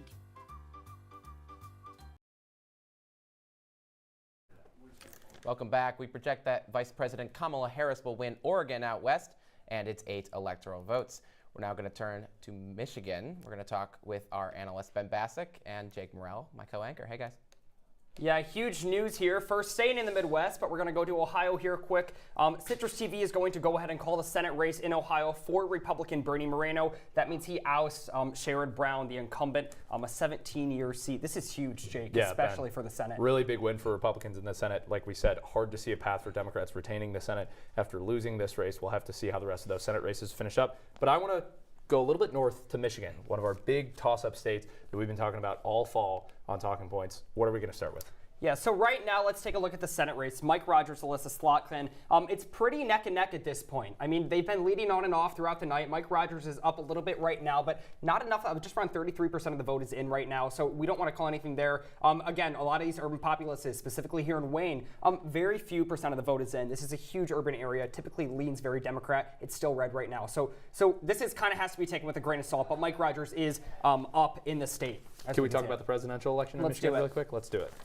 Yeah, so if we look at this county by county, I think is the best breakdown. We'll go ahead and start right here in Wayne. In Wayne County, again, traditionally leans Democrats. Huge populace for Detroit, also Dearborn. What we know about Detroit is that it is 77.8% black. Kamala Harris has been struggling with those African-American male voters, as we've seen, and Trump has gained 6% ground compared to 2016 in that demographic. She needs to win the populations in this state, specifically in Detroit, because that is one of the biggest cities in Michigan, and she cannot afford to really lose that. And it looks like so far she's doing well. Now, of course, this is not all reported, and there's a lot of people there, so it's not all reported, but it looks like she's doing well so far in these urban counties. Yeah, she's definitely making up ground and kind of going against what happened to Hillary in 2016 when African-American voters didn't show up to the polls. They are coming out for Kamala Harris this election cycle. What's also going to be critical is if Arab Americans come out for Kamala Harris in this election cycle. Just below Detroit there in Dearborn, 3% of the state's population is Arab American. Staying in Wayne County, Dearborn, huge populace, especially when it comes to Israel. This is a huge concern amongst voters. Are Arab Americans going to stay indifferent to voting for the presidential election because of the stances on Israel and support for Israel when it comes to the Middle East? Yeah, Ben, can we talk a little bit about those suburbs? I've been mentioning it with every swing state. Let's talk a little bit about those suburbs, and let's talk about Oakland County. What are you seeing here? Very thin margin right now. For sure. Oakland leans Democrat all the way. Wealthier, higher income, white voters, also college educated. It's all those demographics that Harris should have locked down. The problem here is not moving the vote when it comes to politics. It's getting those voters off the couch to go vote and mobilizing that voter base. They're traditionally kind of held back here in Oakland, and so it seems like she's doing okay here in this county right now, but definitely she has room for improvement going forward. Absolutely, Ben. Going to be such an important state to win if Kamala Harris wants to come back and win this election right now. But for right now, I'm going to send it back to Luke at the desk. Luke, what do you got? Hey, Jake, thank you very much. Really appreciate that. We're going to be watching all of those states coming in very closely. We want to take you back out to Sky Armory for the Mannion Victory Party, and we're going to take a live look in that. Sorry, we're going to wait on that just a moment, and we're going to talk about some of the races that we're seeing happening here. Jake, I'll bring you back in. We're looking at New York's 18th Congressional District, and our Jude Bazerman is at the wall for us. Hey, Jude.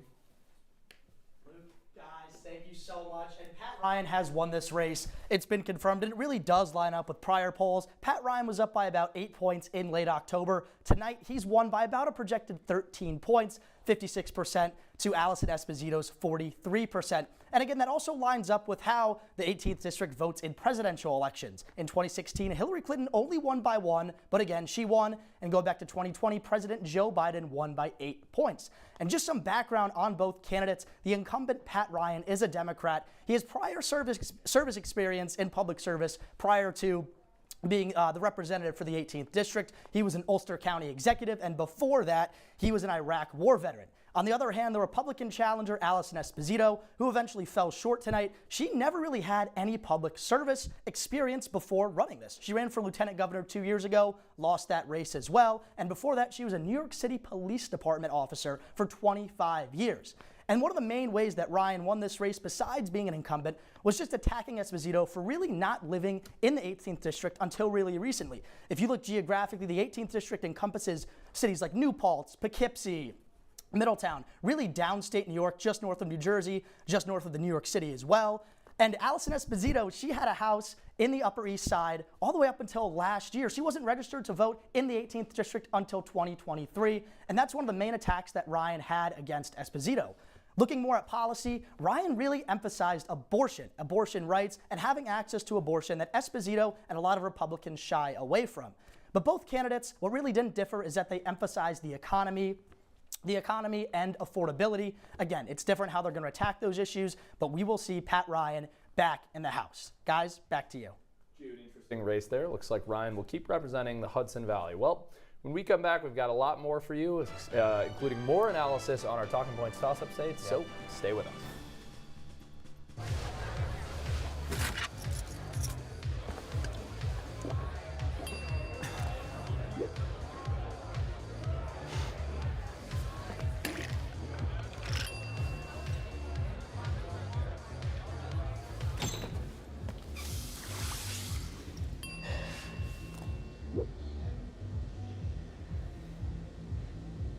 If you need to do something to feel okay to drive, you're not okay to drive.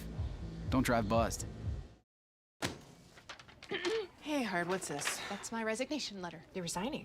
Why? Because you're constantly ignoring me. You're half as active as you used to be, and you eat stuff like this. You've been putting me under a lot of pressure lately. That's why I'm ready to quit. I forgot. I'll do better. Please.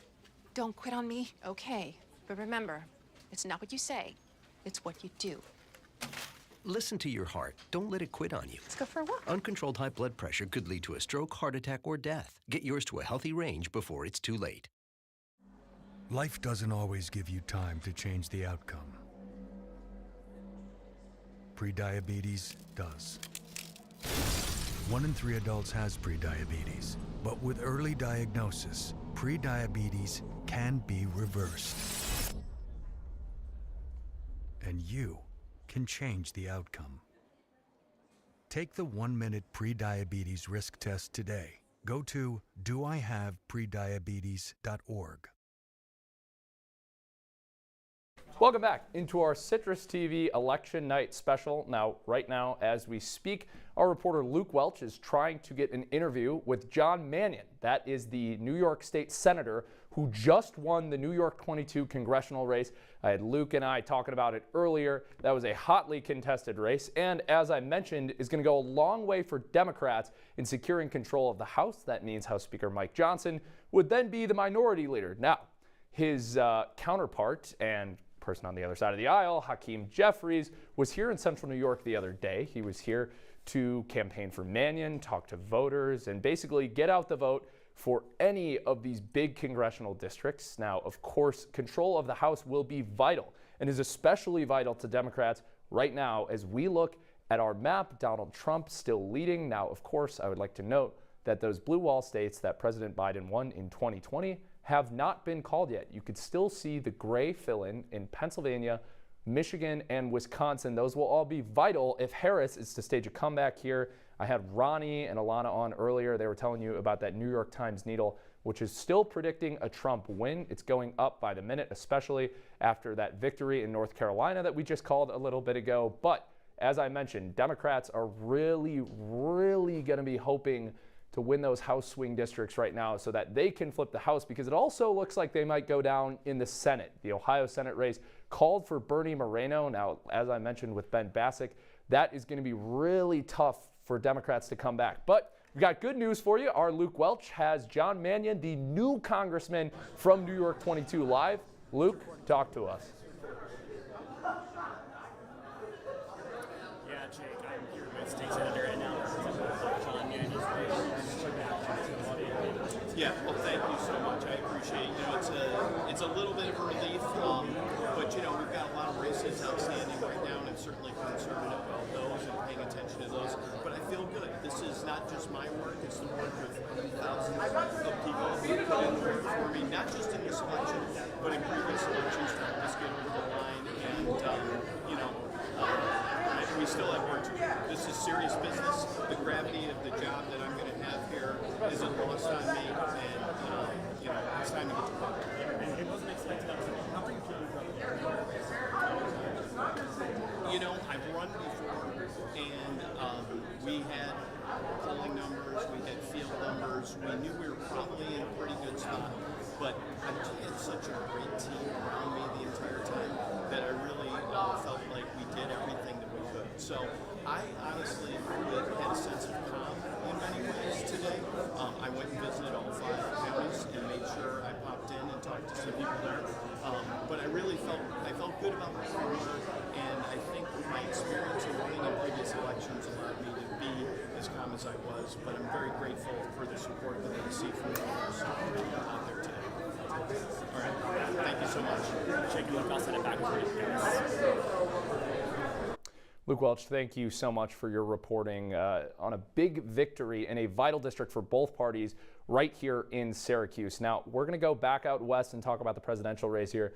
We have another call to make. Citrus TV can now project that Kamala Harris has won New Mexico and its 5 electoral votes. There you can see it right behind me. So Harris started to make up a little bit of ground. Again, New Mexico, another expected state. I'd like to reiterate that the only swing state that we've seen called so far is North Carolina for Donald Trump. Kamala Harris making up a little ground with those western states that are being called after polls closed later than they did here on the East Coast. Well, I'd like to send it into our research room with my co-anchor Luke Radel to talk to some of our researchers and see how this whole awesome, fully student-run production is being put together. Check it out.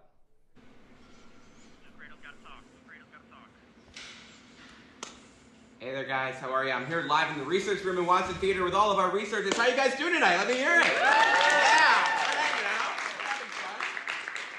We're having a great time. So we're going to check in with some of our researchers now. We're going to start with Colleen. Colleen, you're from Ohio? Yes. So we just had a Senate race called there. Tell me all about Yeah, it. so Sherrod Brown just lost to Bernie Moreno in the Senate. He has been a senator since 2007, so this is definitely a big change for Ohio and something that was interesting to keep in touch with as we're watching the election play out. All right, Jack, you're right next to her. You're covering a different state. What state are you covering, and what's Yes, happening there? I'm covering New Hampshire. It's about to get called. New Mexico was recently called. That was a state that we had about 70-75% of the votes in.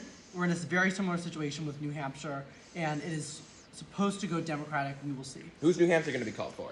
We're expecting Kamala Harris. Okay, we'll see what happens. Thank you very much. Let's head over here to our guy, Zach. Zach, you're following Arizona.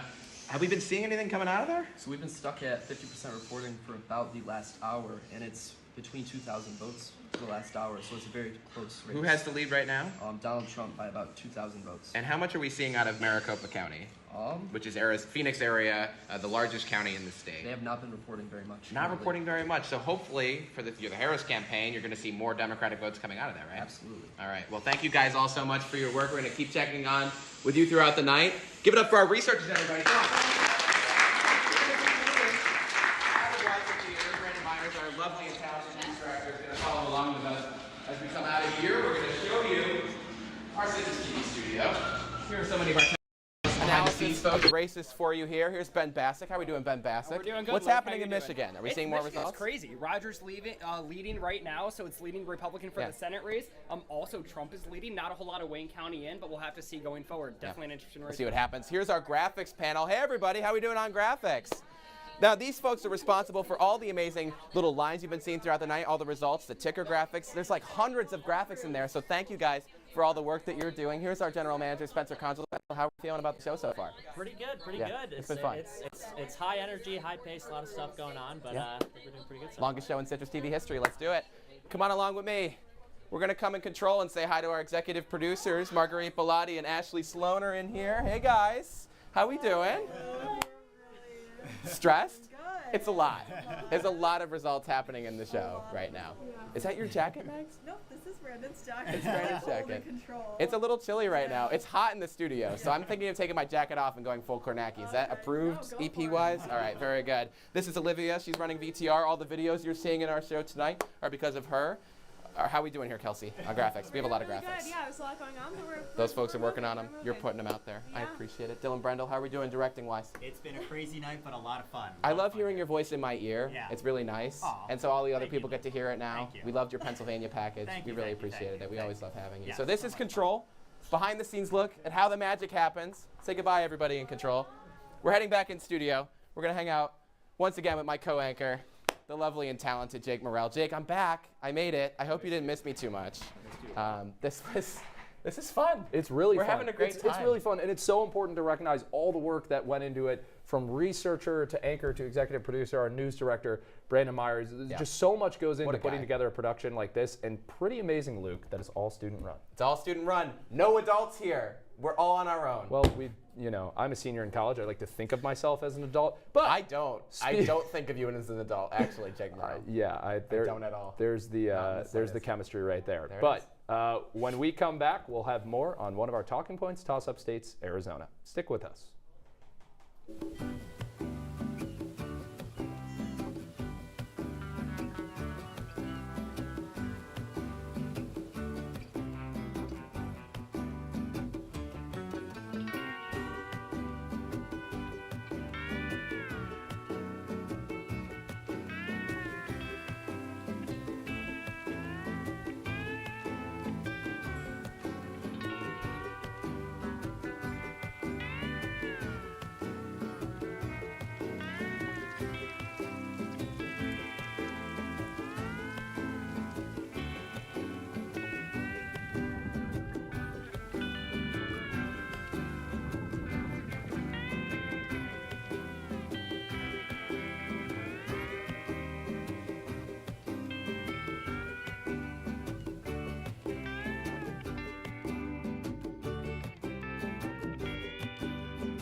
Well, Thomas, you've got prediabetes. But with more exercise and a change in diet, it can be reversed. I've tried exercising. It just makes me hungry for bacon. I love bacon, too. And who really likes to exercise? Not me. Me neither. Nobody. So we're good? What? Oh, you still have prediabetes. Big time. Welcome back to our 2024 Election Night special. Right now, we are going to switch over to the West with our very own Citrus TV reporter, Isabella Galan, who is going to tell us about Arizona and the races that are happening in the state. Isabella, what can you tell us? Yeah, first, let's talk about the Senate. Now, originally, this Senate race was not supposed to be a toss-up because Gallego was supposedly polling ahead a few days ago, and he still is right now overall the whole state of Arizona. He's 52.3% in comparison to component Kari Lake, who's 45.9%. But the real county that is really being focused on right now is Maricopa County. If we take a look, because that's where Phoenix is. Maricopa County is where a majority of the citizens of the state of Arizona live. 62% of all Arizona population is from Maricopa County, and that's because of Phoenix right over here. So because of that, it is seeming that Ruben Gallego is still pulling ahead by about 10%, which is a pretty decent chunk. And now the big thing about Senate that is really important in this Senate race, in particular, keeping it very, very competitive, is the fact that Arizona just lost their Democratic seat. So now Arizona needs to maintain their Senate seat for the Democratic candidate Ruben Gallego, as well as all of the Democratic seats that they also have in their other states right now in order to even keep the Senate 50-50. If they lose any of their Senate seats, then the majority will go to the Republican Party. Now, looking back at those candidates, Ruben Gallego, Democratic candidate, strongly endorsed by Harris, as well as Senate Majority Leader Chuck Schumer. Now, he is the son of immigrants. He grew up very, very poor. However, he worked his way up, got to Harvard, also was in the Marine Corps. So that has been a big topic of his campaign, talking about Marines and veterans. Now, on the other hand, Kari Lake, who was an anchor for Evening News in Phoenix. Originally, she was from Iowa, so she was originally there, then stopped anchoring to then become running for governor in 2022. However, she lost to Hobbs. Now, she has been strongly endorsed by Trump as well as former Arizona Governor Doug Ducey. Now, again, it's very important to remember that they are trying to win this seat because Arizona Senator Kyrsten Sinema, who was a Democrat, won as a Democrat back in 2018. However, she is now an independent. So they're still trying to maintain Maricopa County and keep Maricopa County blue. But now let's take a look at the presidential race. That is definitely a lot closer of a race. We're seeing back in 2020 in Maricopa County,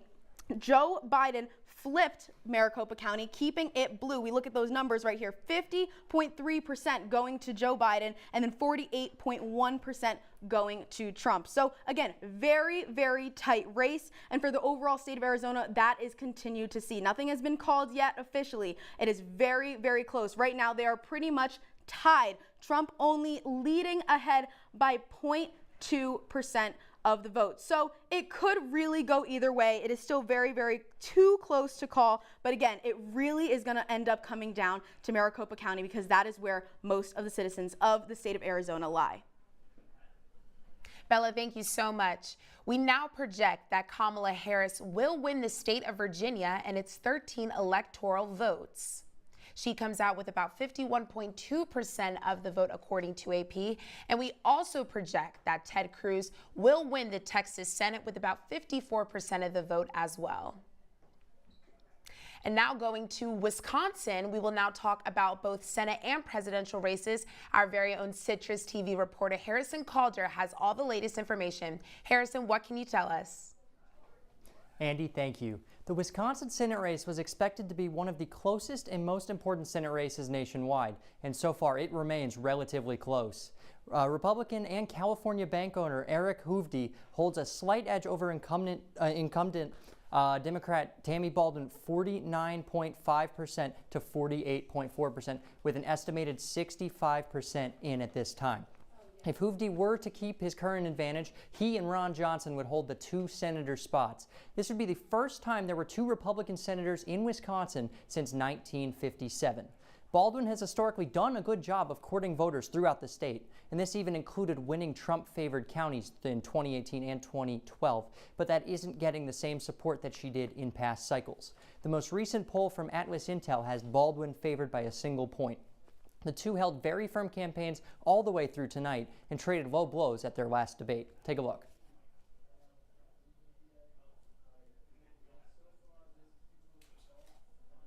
The debate hasn't seemed to propel either candidate over the other, with the race reaching for both, as both candidates throughout that debate were just attacking each other and going at each other for their beliefs. One of them about going to Wisconsin even. The first openly lesbian woman, Tammy Baldwin, to be elected to the Senate, won the 2012 race by 6 points and the 2018 race by 11 points. This go around, Hoovdy has proved to be a much stronger opponent in the polls. The Senate race here, though, is far from over, and with about 35% of the vote still up for grab, either candidate could take a seat. So we'll have to see if Baldwin's able to pull up an upset or if it's going to be Hoovdy that holds on.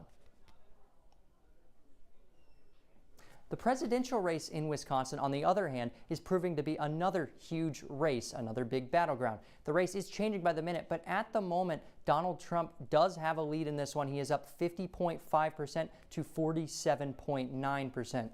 Wisconsin has been one of the most circled states on every political graphic because it has helped determine the last 4 winners. Trump, of course, in 2016 and Biden in 2020, both won by less than a percentage point in Wisconsin, and it's very possible that it could be that way again. Coming into today, Atlas Intel gave Trump a 1-point edge in the state, while Harris was ahead 3 points in the Research Cold poll. Wisconsin has been a key battleground state that both candidates were very intended on winning and both visited multiple times throughout their long campaigns. Vice President Kamala Harris' first campaign rally when President Joe Biden withdrew from the race was in Wisconsin. The Republican National Convention was held in Milwaukee 2 days before the assassination attempt of former President Trump. Past elections have pointed to show how Harris needs to win here, with the only Republican to win the Badger State since Ronald Reagan was Trump in 2016. In terms of counties, the current map looks very similar to what it was back in 2020. Rock County and Greene County, both just south of Madison, are some of the only counties to flip from the past election to this point. Vice President Harris is far from out of this race, though, as Milwaukee County, where Harris currently has a 95,000 vote lead, is estimated at only 55% in. This race will be something to keep a very close eye on here, and we will do that at Citrus TV, as it could be make or break to the outcome of this election. Andy, I'm going to send it back to you. Wow, Harrison, a lot happening in Wisconsin. Thank you so much. Well, there's still a lot more races for us to get to, so stay right here. We'll be back after the break. Last week, Brandon met a girl on a dating app. One day after work, he finally found the courage to ask her out. No answer. He started to panic. Was he being too pushy? Maybe it was too Sorry I didn't respond. I was driving. I would love to go on a date. How does tonight sound? Brandon tried to play it cool, but inside he knew. A girl so smart, so responsible. She must be a keeper. Welcome to my house. Lately, not my happy place. Everybody's pretty tired of each other. The parents were not themselves. My little brothers were morphing into small creatures. The walls were closing in. Clearly, a case of too much family, too close, 24/7. And there's a lot of that going around right now. If this sounds like your house, try going someplace new. YourLifeYourVoice.org. You'll find lots of ideas to help you handle the family stresses of being confined to close quarters. YourLifeYourVoice.org. It might not get you out of the house, but it could help you find a little more breathing room.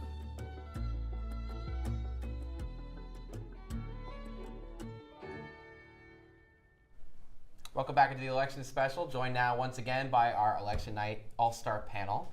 Alana Thanks, Epstein Luke. and Ronnie Perillo. So That's happy very to have kind you of back here. So what's the latest? What are we seeing on the interwebs? What are we seeing in the courts? What's going on? Well, first, I want to say on TikTok, I'm seeing a lot of Gen Z people talking about voting, specifically in Pennsylvania at these college towns, Lehigh, Villanova. People waited up to 5 hours. I'm even seeing 7 hours. I mean, people are posting, you know, how it feels to be an out-of-state voter, voting in Penn State for the first time. Obviously, we're still waiting for those votes to come in, but a lot of people are really excited about voting in Pennsylvania. There's also a viral TikTok right now of, I believe, I saw it on CNN, someone interviewing a voter in North Carolina, and he said, I only voted because my girlfriend forced me to. She said she was going to break up with me if I didn't. Wow. And that is going viral right now. That is quite an ultimatum. Yeah. That really is no joke. That There you gender go. gap. We've been talking about that for a while. There definitely is one, especially among Gen Z. Yeah. Tell me a little bit more. Tell me a little bit more. What's the gender gap? What are we seeing? Alana, you would know more probably about this. I know that you know, younger men are tending to break for Donald Trump more. Yes. Young women, 18 to 29, tend to vote for Kamala Harris. And speaking of Donald Trump, I think he just arrived in Palm, Florida, at his potentially victory party. We'll have to see what happens if that needle is tipping any further over. It's not tipping any further. It's still at 89% though. The electoral college estimate looks like it ticked up just a couple of numbers there to 301. The expected. The expected, not the That's total. projected. Right now, the current electoral college, in terms of what we're able to call, looks like 230 to 165. Right, this is just the estimate. Trump Harris on that front. It'll be really interesting to see as the rest of these states come in. I mean, it seems like North Carolina is now out of the picture, so we're back to our typical 6 swing states: Nevada, Arizona, Wisconsin, Michigan, Pennsylvania, and Georgia. Donald Trump leading in all 6 of those states right now. Yeah, it's really interesting, especially the blue wall. And I'm wondering for a couple of those states if we're going to be able to call them tonight. We know that some of those states had different voting regulations about counting early votes that did not pass. We know that Georgia is expected to be a quick count. Brad Raffensperger tweeted not too long ago, he did a press conference, Ronnie, I'm pretty sure you mentioned that earlier, where he said that Georgia might be a foregone conclusion for Trump. Wow. But I want to bring back in Michael Lamort to talk about that. And I'm gonna head Luke, over there with him. We're going to take a look at the map right now. Luke's got to Michael Lamort, we are at 93% of the vote in Georgia. Luke, I can't stress enough how surprising it is to me, at least. Last election, I said it so many times before. Last election, it was 2 weeks that it took Georgia to solidify their election results. Right. But tonight, several recounts. Yeah, exactly. Several recounts. Election fraud claims made along the way as well. Tonight, though, election fraud crimes, for the record. they were. We're not going to get ourselves sued here, Mike Lamort. What are we looking at right now, though? 93% of the vote is in. 93% of the votes in. Donald Trump with a more than generous lead right now. You could see more than 2% of a lead for Trump. Yeah. We're kind of seeing a 2016 Georgia right now. Let me look at 2016 just for reference for our audience. Take a look at that. A little bit more of a margin there for Donald Trump, but I see your point. I want to take a look at some of the counties where vote is still outstanding. So let's look at Toombs County here, which is kind of outside of Savannah, Georgia, way outside Savannah, Georgia. This is a rural county, so if you look in 2020, the goal here for the Harris campaign, right, is finding any outstanding votes. They're probably not going to find that many out in Toombs County right now. So let's go back to our 2024 map, see where those other patches are.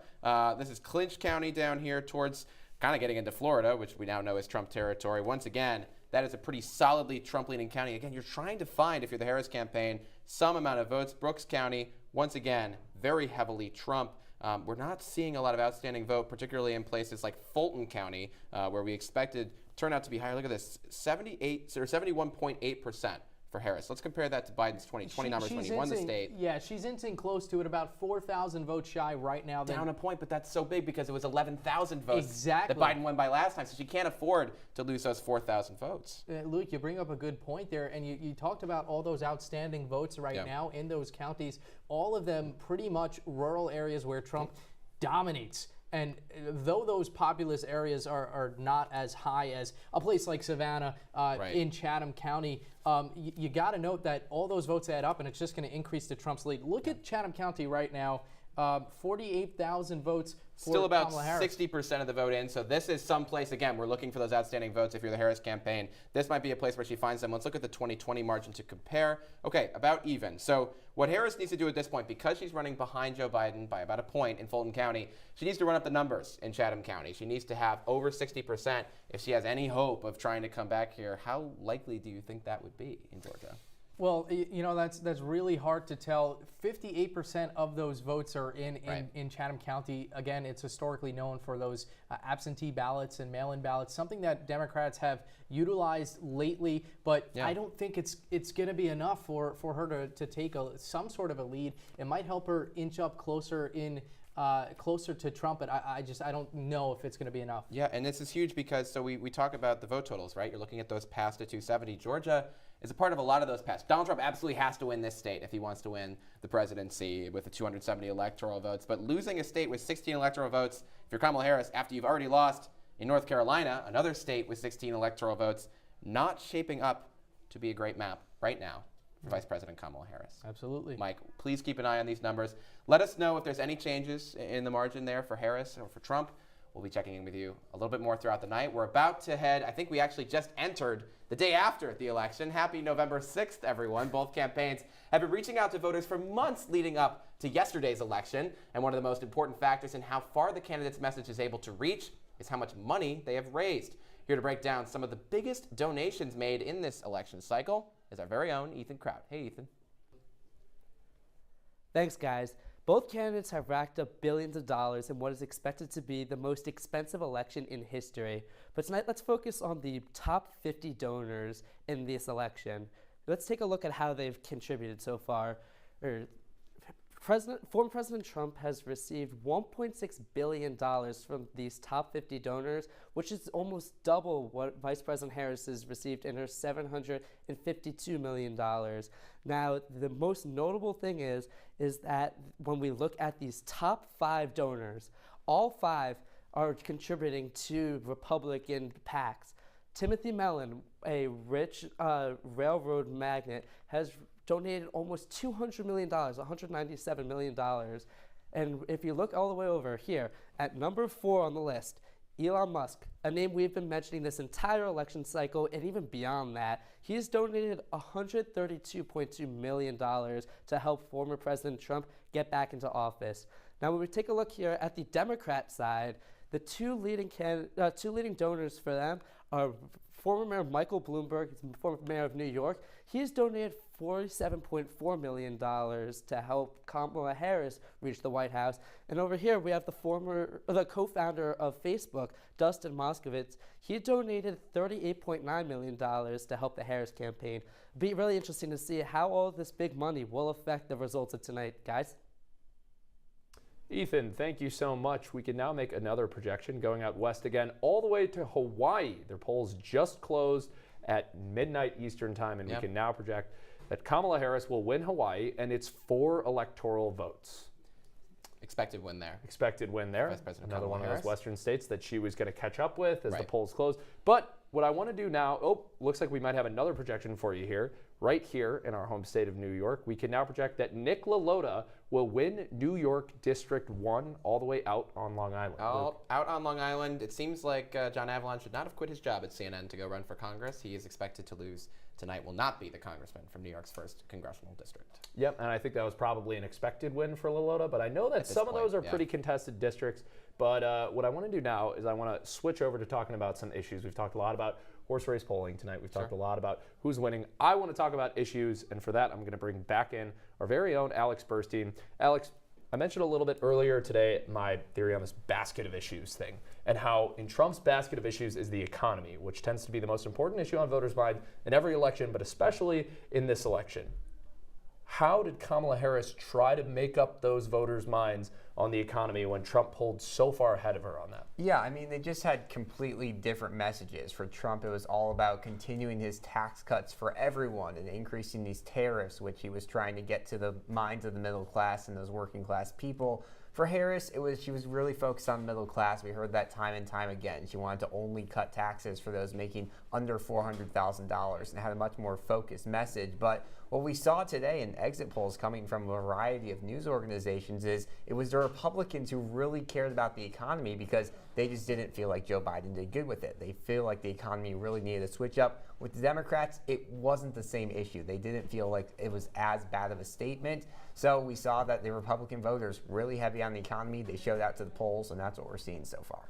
Yeah, I want to switch gears a little bit, and I apologize to our lovely folks in control, but I do want to talk a little bit with you about Pennsylvania because that's the race you've been following tonight. I want to pull up the map if I can here. Take a look at Philadelphia County. This is really important for Kamala Harris to turn out voters in Philadelphia County, primarily black voters in the city. We're looking right now, Kamala Harris has 78% to 20% for Donald Trump. I want to jump back to 2020 if we can. Joe Biden had 81% compared to Donald Trump's 17%. Alex, is this a good sign for Harris? It's not a good sign. I mean, the only positive she can maybe take out is we're seeing higher turnout. At least that's what the expectation is when this number hits 100%. There was a lot of early voting, and then also today there was a lot of voters who came out. But it's the same thing over in Allegheny County with Pittsburgh. These are the two biggest cities in the state. These are two cities that have very high black populations where the Democrats usually do very well in, and we haven't seen any drastic drop-offs for the Democrats, but they knew this is it's close, but it's a game of inches, right? It's a game of inches. You have to win it by a lot if you're going to do it, and they just haven't had that. I also want to go to our swingy county, Bucks County. Right now, Trump winning there by 0.2 of a percentage point. Pulling ahead since we last checked in with you. Yeah, I mean, it's another county that there's still some room to be going. They haven't been, they haven't been going as quickly as some of the other counties, but that's the one that's been predicting it recently, and that just has not been here tonight. Well, Alex, hey, thanks so much for joining us, talking about issues and talking about that all-important Pennsylvania. Well, when we come back, we'll have more on all of our election night coverage. Once again, thank you for joining us on this historic night. I don't think that many kids in my son's school even do it. He makes fun of his friend who vapes. He would never try it. She's into soccer. She's on the honor roll. She's just not the type. No way. No way. No way. No way. My kid would never vape. Get your head out of the cloud. Today, nearly 8,000 kids will start vaping. Maybe even yours. Learn about the dangers at talkaboutvaping.org. I see you mobbing over her. Let's go. Let's mob. Let's crawl. Let's crawl. Let's crawl. Hey, yo, we mobbing. Come on, girl. Let's crawl. Hey, yo, let's crawl. Hey, yo, let's crawl. Hey, let's crawl. Hey, yo, let's crawl.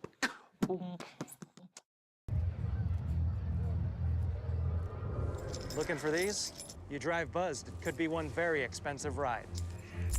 First, you gotta make bail. Then pay me to get your car back. Your insurance premiums will go through the roof. And my legal fees just keep adding up. All told, it could end up costing you $10,000. Buzzed, busted, and broke. Because buzz driving is drunk driving.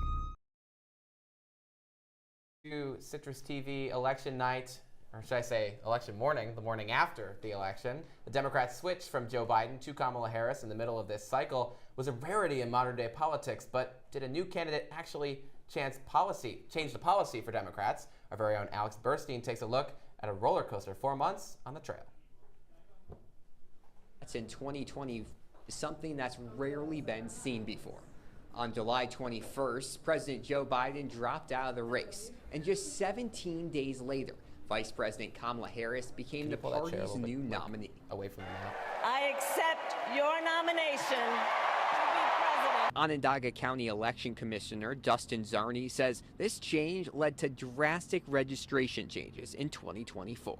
Big spike did happen after that changeover in late July, early August. We really saw no real big changes in voter registration all the way up until that point. Those additions were mainly Democrats and undecided voters. Syracuse University political science professor Stephen White says a term as VP has turned Harris much more to the middle. And I think if you look at her actual policy platform and her speeches she's giving now, clearly to the right of a lot of the discourse in 2020. Other points, SU professor Grant Rear says, have been left vague. Something not usual when candidates have the traditional year plus on the trail. This has happened during an appeal to the youth. And it's not to convince younger voters to be Democratic. They're already pretty heavily Democratic. The question with those voters is always, will they show up? Those questions answered today at polling places like here in Syracuse and around the nation. And just how many of those moderate and youth voters show up for Harris very well could determine who's in the Oval Office in January. For Election Night 2024, I'm Alex Burstein.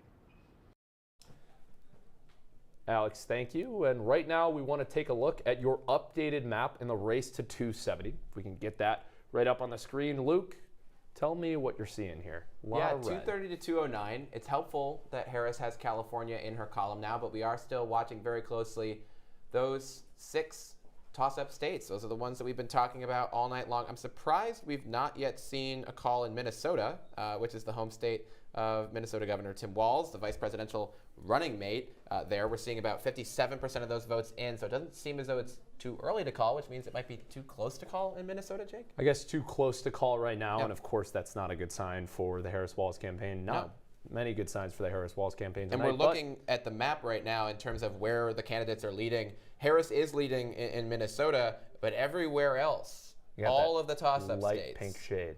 Light pink shade, which means a lead for Trump. Sometimes it's very narrow lead. True. But, you know, we're going to have very to see narrow lead for Trump, but we're still going to have to wait to see how those states impacted. Because, and we talked about this the entire fall, right? We talked about how these were our toss-up states. Yeah. We talked about North Carolina. It's already called, but we still have those toss-up states, so we can't call anything right now. Of course, not looking too good for the Harris campaign. No. But as I mentioned, we talked about this the entire fall on this show. Yeah. So we still got to wait to see those states before we make any declaration. But either way. And there was a lot of talk, I feel like, about the separation, the so-called separation between the blue wall states up in the north and the Sun Belt states in the south. I think it's very possible that tonight we will see all 6 of those swing states swing in one direction, and it seems like that direction is towards Donald Trump. Seems like it is right now. Well, we'll have to see what happens there. But either way, House control is very important for either party, no matter who is in the White House. And California is a deep blue state. However, there are 5 competitive House races in the Central Valley and Southern California that could end up deciding House control. Our Tegan Brostrom is in studio. Tegan, what do you got for us? That's right, Jake. Districts 13, 22, 27, 41, and 45 are very competitive races and are all within various few percentage points, with Democrats holding a slim lead in a majority of them, and Republicans are playing defense, especially as they currently hold all of these seats. And part of that is separating themselves from the national nominee and relying on ticket splitting. In an interview with California political consultant Brian Brokaw, he speaks to this possibility. It looks like there was a little bit of technical difficulties, but this kind of ticket splitting is getting more rare nationally. For many voters, ticket splitting is safe to do so in California. With issues like abortion, while many voters may disagree with the national nominee, abortion is protected in their state. Then the more district-specific issues, such as cost of living with gas and food prices, are supported by someone with their views. The polls closed at 8 p.m. Pacific Central Time in California, which is about an hour ago, and results have started to come in. Let's take a look. If we look over at District 27, that's going to be Whiteside in Garcia, and it's looking as though it's leaning towards Garcia. And if we move upwards towards 22, we have Valadeo and Salas. That's in Bakersfield, near Bakersfield, California. Valadeo is winning that one. He was actually one of 2 Republicans to support the endorsement of, support the impeachment of Donald Trump. Now, Tegan, Bakersfield, that's the former district of former House Speaker Kevin McCarthy, isn't that right? That's right. So it's a very competitive district for California, and it'll be interesting to see how that plays out. Like it says on the screen, that's only about 38% of votes. And if we move again towards District 13, that's more in the Central Valley. We have Adam Gray and John Duarte. This has been a very competitive race in California, and it looks as though Adam Gray is leading a bit. But like I said earlier, that's only about 35% of the voters. So still a ways to go in California, and more to see. But back to you guys. Tegan, thank you so much for that trek across the country. We talk a lot about the presidential race, but those House races, control of Congress, is so important. Absolutely. Well, we can make another projection here. We can project that Kamala Harris will win Nebraska's 2nd congressional district and its single electoral vote. Luke, we talked about how Trump got the other 3 in the state earlier. Yeah. Kamala Harris coming in and cleaning up with that Omaha district. Well, I don't know if we're going to be seeing this tonight, but one of the interesting things about Nebraska's 2nd district is that if Trump had won it, if Trump had swept all the electoral votes in Nebraska, we could have ended up potentially with a 269 tie. Which constitutional is like, crisis. Sorry, I thought we were going to say it together. That would have been That's cute. okay. But we should have done it at the same time. We'll do it next time. So I want to bring things over to our friend Sigourney Bell. Sigourney, can we take a look now at New York's 19th congressional district? Luke, yes, we can. New York's 19th congressional district has been one of the most expensive House races in the country, with candidates spending a combined $45 million campaigning. The reason candidates are spending so much money is because this House seat could very well determine a majority in the House in favor of Republican or Democrat. The candidates here are incumbent Mark Monalero, Republican, against his former competitor 2 years ago, Democrat Josh Riley. Now, 2 years ago, this race was very, very tight, with Mark Monalero only winning 2% of the ballots. Now, if we look to this race happening right now, the votes have not been finished counting, and it's still very close. When voting ended at 9 p.m., it was about 50-50. Now, Josh Riley has actually broken out in front, but again, still very, very close and way too close to call. Mark Monalero has been very strong in his policies against immigration. He says he wants to secure the border and criminalize undocumented immigrants. Josh Riley, on the other hand, has been very strong in his policies of abortion. Now, these are very big issues for voters, but again, this is upstate New York. Voters here are very, very, they really want to lower the high cost of living. That's also been something that's very strong on their mind. So when they went to the ballot booth today, this is also something they were thinking about. But again, this race is very, very close, way too close to call right now. But again, want to keep our eye on it because this could very well determine a House majority. So keep a lookout. But that's all from me, guys. Jake and Luke, back to you. Sigourney, thank you so much. You know, I got a chance to spend about 10 hours down in the 19th district with Mark Molinaro, who's trying to defend that seat, one of the most competitive races in the country, the most expensive House race in the country, and it's really tight down there right now, 50.5 to 49.5, as Sigourney said, really tight. And one of the swing counties there is Broome County, which includes the city of Binghamton. And Josh Riley is currently in the lead there by, let me do some quick math here, less than 1,000 votes right now. So that was very quick math. Hey, and bad luck for Molinaro when you were down there, though. He lost his voice. He did lose his last voice. Day of the trail. So he was doing an 11-county tour throughout the day with no voice, and showed up to the first stop. They hadn't briefed me on this, and he goes, "Hey, I'm Mark Molinaro. How are you?" And I was like, "Oh my God!" And he's been in politics for 30 years. He had never had a day like that before, where he just had no voice for 11 counties of campaigning. But he said that he wanted to get out there to combat a lot of those TV ads that we talked about a little earlier on, with all those TV ads being run about him. He wanted voters to meet him in person, even if they actually couldn't hear him. They could see him face to Still face. seems like a good campaign strategy. We'll have to see if it pays off for him tonight. We'll see. But shifting gears now, this election poses potential changes to the highly controversial Supreme Court. Citrus TV analyst Jackson Breslin is in studio to tell us what the candidates want for the future of the court. Jackson? Thanks, guys. While it's easy to focus all the attention on the ongoing elections, the country's highest court could be in for some major changes depending on who wins tonight. Let's go ahead and take a look at what each of the candidates have said. For former President Trump, not much is changing. He says he wants to keep the Supreme Court at 9 justices, his campaign website adding, quote, "how it was always meant to be." One small issue with this: the Supreme Court has changed the number of justices 6 times since its inception, with the last change coming in 1869. Now, when it comes to Vice President Harris, here's where we could see some things change. Harris has come out in support of establishing a code of ethics and ending life terms for judges. She also supported expanding the court during her 2020 run for president, though she hasn't taken a stance on court expansion in this election cycle. SU professor Rick Trunfio says adding more justices could set a dangerous precedent where the party in power would continue to expand the court.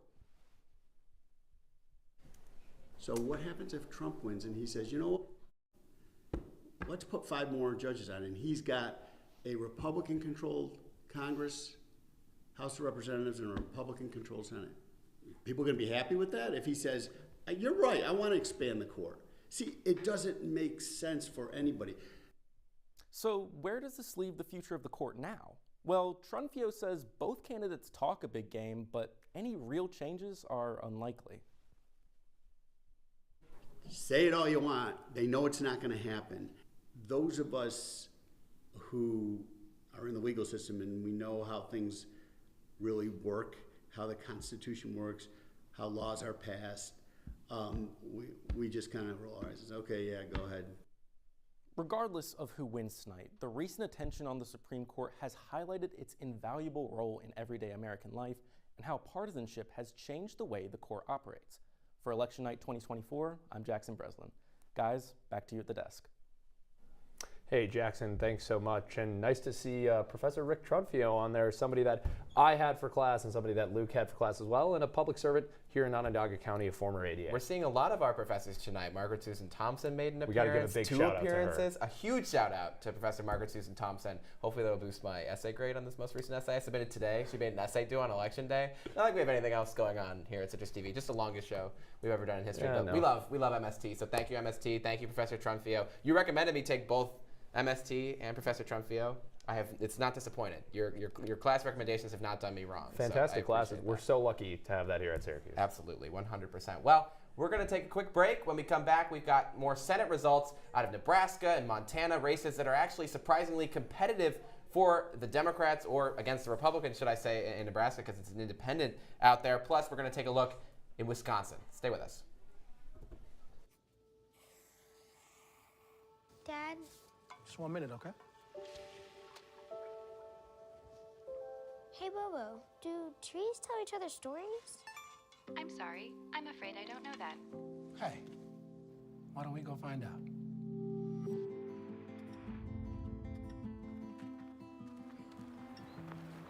Listen. Do clouds take naps? I couldn't tell you.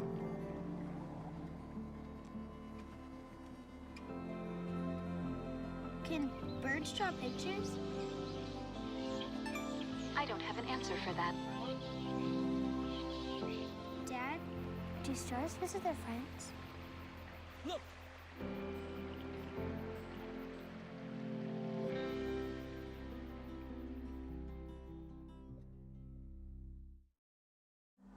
Life doesn't always give you time to change the outcome. Prediabetes does.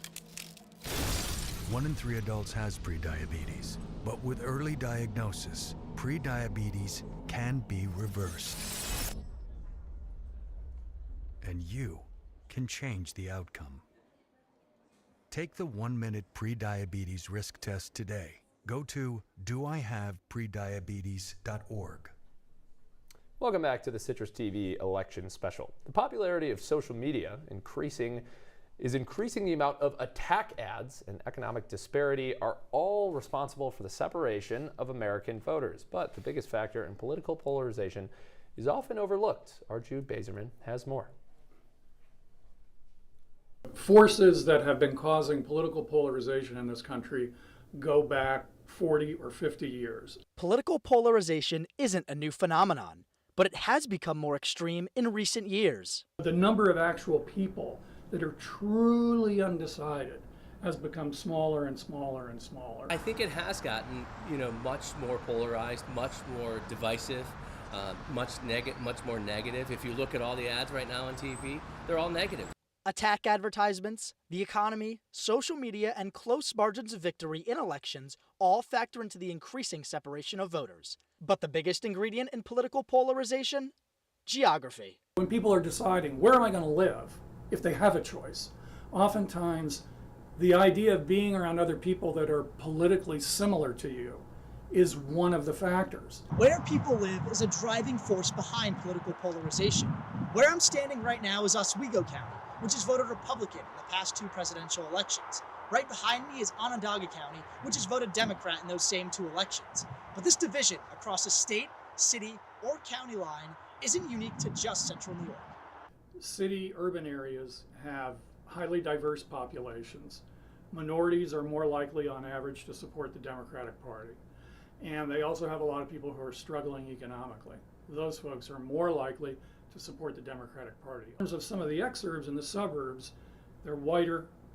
They have more people who are making more salary. They have more money. That tends to push them sometimes to the Republican Party. But no matter our differences, everyone loses if we can't work together. We have a disagreement. At the end of the day, let's just disagree and move on. Good government is people that can come together, compromise or disagree, and move on to the next subject. For Election Night 2024, I'm Jude Bazerman. Jude, interesting story. Thanks so much. Well, I want to bring back in Riley Underwood to talk about a very interesting Senate race, the Nebraska Senate race. Kick us off. What are we seeing so far? Well, we're seeing Deb Fischer really get a run for her money from the independent Dan Osborne. Now, this is really unexpected. I mean, a Republican hasn't won any seat in the Nebraska Senate since 2006. He started off pretty strong in the polls, even favored in a lot of them. But right now, we're seeing Deb Fischer with the 52-48 slight advantage. But what's interesting to see is we expect Lincoln, we expect that county in Omaha, those counties to go usually Democrat, but in this case independent. But let's look at Saline County. This is a county that votes primarily Republican, is voting for Trump in this election. And when we also go, we want to zoom back out, go to Sarpy County. That's right south of Omaha right there. That's a very close race. But these are not rural counties. These are kind of suburban counties outside of these bigger areas. Something that you would expect Osborne to do well in. I mean, not necessarily. We expected Fischer to do well in these because she is the two-time incumbent Republican looking for her third term. These are counties that she's won in years past, and these are all counties that are voting for Trump in this year's election. This race is a lot closer than the presidential election between Harris and Trump in Nebraska. Can we talk about another county that might be a little bit more rural? Let's go up here to Thurston County. Is this something that we should expect Osborne to be winning? No. The thing is, Osborne is not winning this election at the moment. He's down by a few points, but he's doing better in those rural counties that are usually primarily reliably red that Fischer has kind of been losing control over. So Osborne's done a good job getting those usually non-Republican voters to vote for the independent candidate. Now, a lot of the ads on Fischer's team has been saying that he's just a Democrat in disguise. But Osborne, Navy veteran, he says he's trying to run down the middle. We have seen a lot of his donations come from those left-leaning sources. So we kind of don't know what to expect. We don't know what he's going to caucus as if he does win. But right now, it looks like Fischer has some control over the state of Nebraska as a whole right now. Interesting. Well, closer than we were expecting. I want to just go north of here, Luke. Can we talk about the Montana Senate race? Yeah, and I hate to undercut you guys, but the Associated Press just called the Nebraska Senate race for Deb Fischer. So wow. And they have also called Senate control for the Republicans. So the Republicans will have control of the Senate at least for the next 2 years. So that is a new projection from the Associated Press. A race that has not yet been called yet for Senate, though, is in Montana. We're going to head over to our Megan Acker to tell us more about Jon Tester trying to hang on there. Hey, Megan. Hi, Luke. Well, it's a story that we've heard time and time again this evening. We've seen it in Ohio, we've seen it in Pennsylvania, and we see it again in Montana. We have an incumbent candidate who's a Democrat who's having trouble adjusting to their increasingly red state. Jon Tester, he's been in office since 2007, and he's been campaigning really heavily on local values. He's a Montana native, he owns a farm, and he's been really honing in on a pro-choice narrative to sort of appeal to these freedom-loving, red-blooded Montana voters. And he's relied since 2007 on Montana voters being able to split the vote. So that means that as the state of Montana increasingly votes red for president, they may or may not be voting blue for some other positions. So right now the race is still too close to call, but it's not looking good for Jon Tester as he goes up against Republican Tim Sheehy. Tim Sheehy's a vet, has been campaigning really hard on being a veteran, as well as all of the charity he's been able to donate to. He's been able to do so much charity because he is a millionaire. He has no real political experience. This is his first endeavor into it. You can see he's leading here by more than 10 points. He is also a transplant, which is really interesting. It's projected that Montana will have a population increase of a total of 5.2% in between the years 2020 and 2025. Now, these transplants have been causing a bit of an economic upset, and a lot of Montana natives are having trouble adjusting to this. So it would seem that it would work in Jon Tester's favor to be a native, but right now it is just not looking that way. As we just heard, the Senate has officially flipped Republican, so the outcome of this election is not going to be as nail-biting, I guess, as it would have been a couple minutes ago, but we'll just have to wait and see. Yeah, Megan, thank you so much. Really appreciate it. We'll keep an eye out for that Montana Senate call because John Tester really has to hang on there if they want to have any hopes of at least having some of those votes, right? You have some swingier Republicans who might cross over with Democrats, but if they have a wider margin in the Senate, we're going to be looking at the Wisconsin Senate race in a moment. But I want to look at the presidential first with our swing state analyst, Harrison Calder. Thank you so much for coming back on. We're at 81% of the vote in right now. Donald Trump in the lead. Yeah, Donald Trump has really pulled away in the last few moments here. He's definitely expanded his lead. It went up from a little bit to a lot more, as we can now see 51% there to 47%. So he is in decent control of this state. Yep. There's a few things to keep in mind, though. You see some areas there just south of Madison. Those areas were red about 15, 20 minutes ago. Yep. They are now they're now blue. That's Rock County and Greene County just to its left. No, it's so Rock County.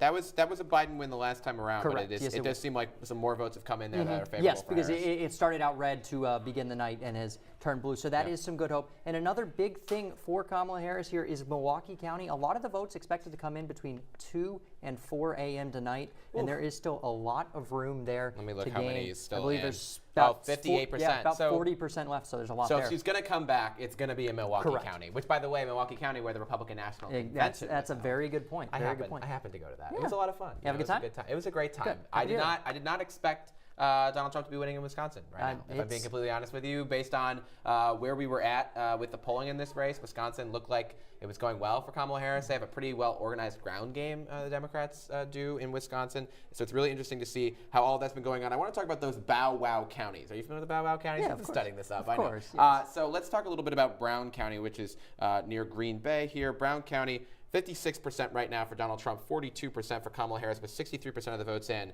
This is how it finished out in 2020. So seems like he's running with a little bit of a wider margin this time around.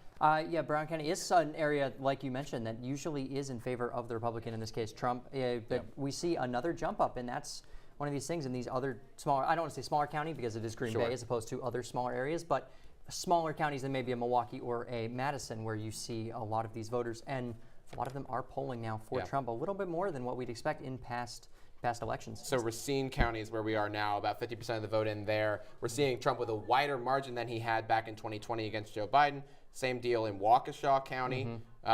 He's actually underrunning that a little bit. I'm mistaken about that. And that's another thing you're mentioning. He's about 50% in, so there's still a lot of votes still available for Trump in these areas, just like Milwaukee with Harris. He's underrunning in the suburbs, which is interesting because it seems like, so he's underrunning in the suburbs with those suburban women voters that we've been talking so much about, but it does seem like he's improving on his luck with young men, young black men, young Latino men, particularly in cities like Milwaukee, like we saw in Raleigh, like we're seeing happening in Georgia and Atlanta.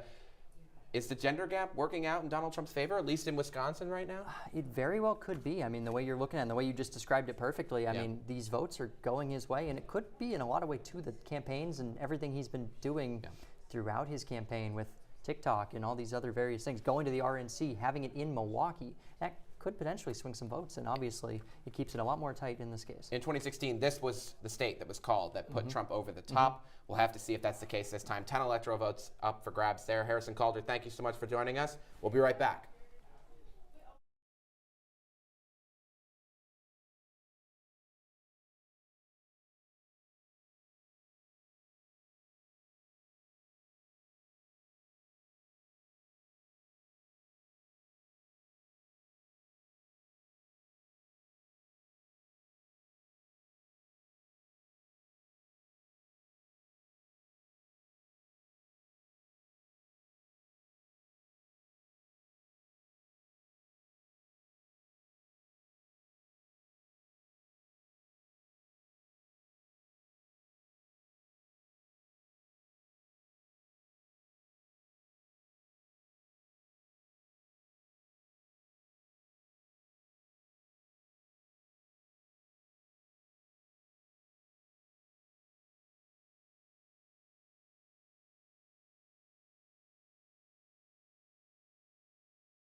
Welcome back to our Citrus TV Election Night special. We now turn to Rhode Island politics, where one of the state's cities, Pawtucket, has had some issues with violating the Voting Rights Act during local elections. The city claims to have fixed these issues, but locals are still concerned if everything will run smoothly. Max Williams has the story.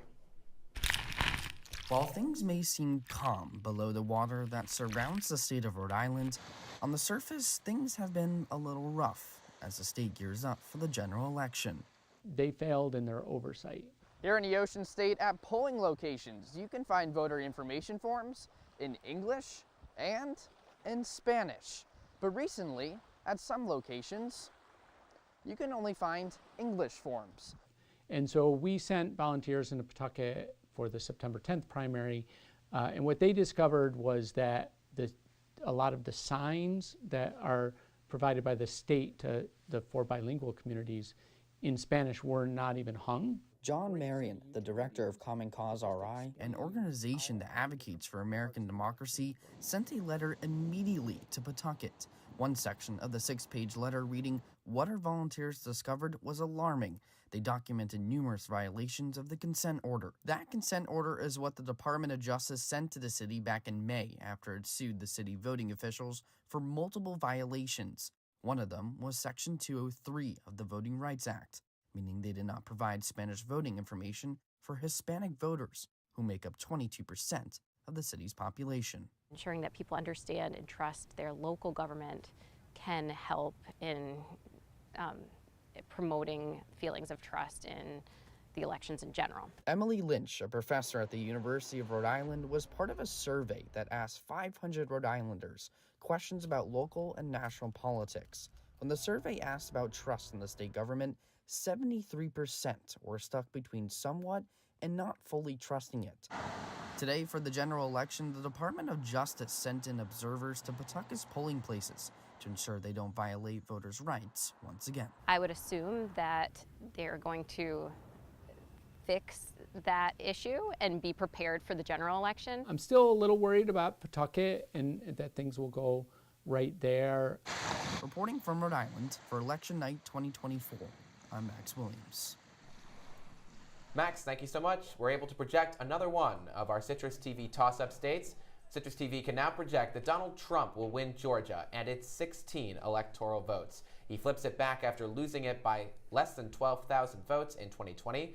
We're going to show you the map now, Jake. What's it looking let's take a look at that map. Trump now up to 246, getting close to that 270, that all-important 270. And Luke, I'm looking at it now. He's got Georgia. It looks like he might close out the Sun Belt down there. I'm not sure how Harris is doing. And the blue wall up there, but hard to see a path to victory for Harris now. Can we break down Georgia a little bit more over there? Yeah, we're joined now by our analyst, Mike Lamore. Jake, I think, Michael, as well, the expression that is often used in situations like this is that Donald Trump is currently knocking on the door. Geez, should not have done that. Knocking on the door to 270 electoral votes. Yeah, it's expensive. I don't know why I did that. I'm sorry, Spencer. Yeah, Go ahead. I just Sorry. had to hold my breath as you did that. Yeah, but let's hope we keep everything I exact. think the force in which you've knocked on the TV just shows just how hard Donald Trump is knocking on 270 right now. You look at the Georgia map right now. It's called in favor, and this map doesn't even show the pending votes down there. Well, I think that's why they're able to call it, right? It's like these two counties are expected to go for Trump. Exactly. That's what we were talking about a little while ago. I want to take a look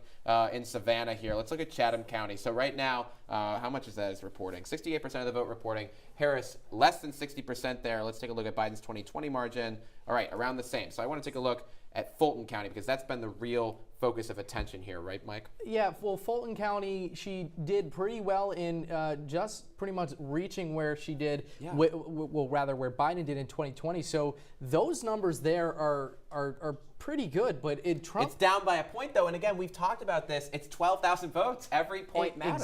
Exactly. Yeah. She reached where she did, where she was just about supposed to do over in Fulton County, but Trump has been more successful at pulling some of those urban votes and then maintaining those rural votes as well, and that's what's really allowed him to punch in those electoral votes down in Georgia. Is that what he's doing? Is he running up the numbers in these like rural? So let's pick a random rural county. So he's got 43,000 votes in Bartow County. That's 95% reporting. What was the number like Yeah, see, okay. Exactly. So 37,000 total votes for Trump in Bartow County. If you take a look now at 2024 in Bartow County, we had it up over 40,000 votes.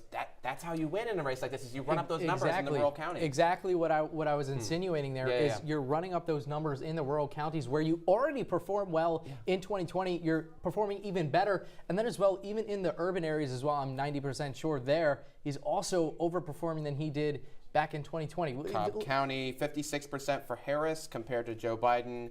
Around the same, but he's also outperforming his previous margin there. Really, really interesting stuff to watch here. You know, I think a lot of times pollsters and pundits underestimate just how motivated voters are to get out there and to vote for Donald Trump in those rural areas. Yeah, exactly. Well, Georgia has been in headlines of multiple news outlets, controversies, even the bomb threats that were made this morning, alleged bomb threats at certain polling places that the Georgia officials were referring to Russia claims. So that is just adding fuel to the fire, Luke. Yeah, 100%. So right now, we're seeing the Southeast off limits to Kamala Harris. She's going to need this blue wall. Right now, Trump leading in all three of those states, Wisconsin, Michigan, and Pennsylvania. Jake, sending it back over to you.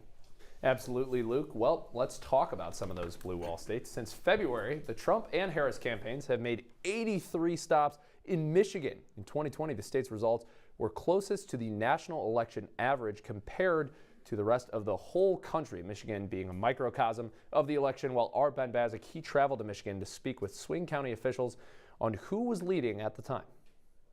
All in on Michigan. Trying to get votes in Michigan. Crisscrossing battleground Michigan. And a very big hello to Michigan has been a part of the blue wall since 1992. Go blue! A presidential stronghold for Democrats with 15 electoral votes. But then 2016 happened. There's no way that Donald Trump can break the blue wall, right? Trump won Pennsylvania, Wisconsin, and by under 0.5%, Michigan. We didn't break it, we shattered that sucker. But by 2022, Michigan filled every elected branch of state government with Democrats. Governor Gretchen Whitmer. And chose Biden for president. So now Michigan was blue. Again. There's 83 geographically similar counties in Michigan, but Wayne, Oakland, and Macomb make up around 40% of the state's population. One of those voted the same way as the rest of the country since 1996, a bellwether until 2020. So that's where I went. Macomb. But Michiganders don't love their options, says prospective candidate for governor and Macomb County executive Mark Hackle. I think people are looking at the two candidates saying these aren't the best we have in either party. This can't be how we elect our presidential candidates, how we nominate them. And some people are not going to vote only because they're so disenfranchised by the election cycle and the parties. Do I think he's got an edge in Macomb just on what I'm hearing and seeing? Yeah, I think he does. Do I think he's going to win the state of Michigan? I just don't know. But chair of the Macomb GOP, Mike Fortin, says he's confident in the former president's record. We had no war. We had no inflation. We had energy independence. If she gets elected, we're going to become a total socialist state in less than a year. And much beyond that, we'll be totally communist. I don't think we're going to win Detroit, but I think we're going to be surprised at the numbers. I don't think we'll win Oakland, but we'll be surprised at the numbers. You think you'll win Michigan? Oh, yes. No doubt. We're going to win Michigan. If we have an honest election on November 5th, Trump will take all 50 states, even California and New York. I just think people are getting the Trump fatigue, and to say that it was, election stolen, but it certainly didn't happen here in Macomb County. We know that as a fact. 8 years ago, Donald Trump held his first rally here at Macomb Community College and went on to win the state by just 10,000 votes. 8 years later, all eyes turned to the Great Lakes state again. Reporting from Michigan, I'm Ben Bassick, Citrus TV News. I'm back here in studio with Ben. And Ben, we talked about Macomb County before the election. Let's talk about it right here on election night. I'll go to it and let's check out our numbers. Trump's leading Michigan. Where else to go than Trump country? That's Macomb County. We saw it just then. We're seeing it now. He's up by about 17% in Macomb County. This is definitely Trump country off the bat here in rural Michigan. Absolutely. And let's move over to the other side of the state and talk about a county that we haven't talked about yet today, Kent County. What are you seeing there? Yeah, so Macomb and Kent have some similarities. In Michigan, a huge auto manufacturing area there. Trump spoke to a lot of those blue-collar voters' concerns, spoke to a lot of those auto manufacturer concerns, speaking out against EVs and just the base concerns of rural Michigan. Same thing here in Kent, fourth most populated county in the state. This is where Grand Rapids is. Huge urban to rural divide here. We talked a lot today about how you have in those cities like Grand Rapids that blue, then you have that purple ring, then you have the red county. And I think Trump has gained so much in that rural red and purple ring that he's leading in the state right now. He's in the Senate race also. Rogers is leading. Republicans are leading Michigan. That's the state that we're at right now. In Kent specifically, 72% white, 13% more college educated than the rest of the state. This is somewhere that Democrats needed to come out for and show more than they did. And I think that's contributing to Trump's lead here in the state of Michigan. Interesting, Ben. And you talk about that auto manufacturing in Michigan. Obviously, EVs, a controversial subject, but you could also talk about union support and how unions were such a toss-up in this election, despite the Biden administration's support of unions over the past 4 years. Trump kind of swooping in at the end there and saying that he was going to support unions as well, even though he didn't really show that in his first presidency. But such interesting stuff to keep an eye on there. And like you said, Michigan looks like it's going red. That would be the election. That would be. I mean, he really doesn't. His path to 270 is a little easier if he gets one of those blue wall states. That's all he needs. He's maintained Georgia. He's maintained North Carolina. All the states he's tilted in. This state, if he wins Michigan, it would give him the race for sure. Absolutely, Ben. Well, we'll have to keep an eye on that as we continue with our Citrus TV Election Night special. We'll be right back with more analysis. Stay with us. I see you mobbing over her. Let's go. Let's mob. Let's crawl. Let's crawl. Let's crawl. Hey, yo, we mobbing. Come on, girl. Let's crawl. Hey, yo, let's crawl. Hey, yo, let's crawl. Hey, let's crawl. Hey, yo, let's crawl.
Welcome back to our Citrus TV Election Night. Missing my co-anchor Luke Radel, but welcoming my other co-anchor back to the desk, Andrea-Rose Oates. Thanks for joining us. And of course, our wonderful Election Night panel.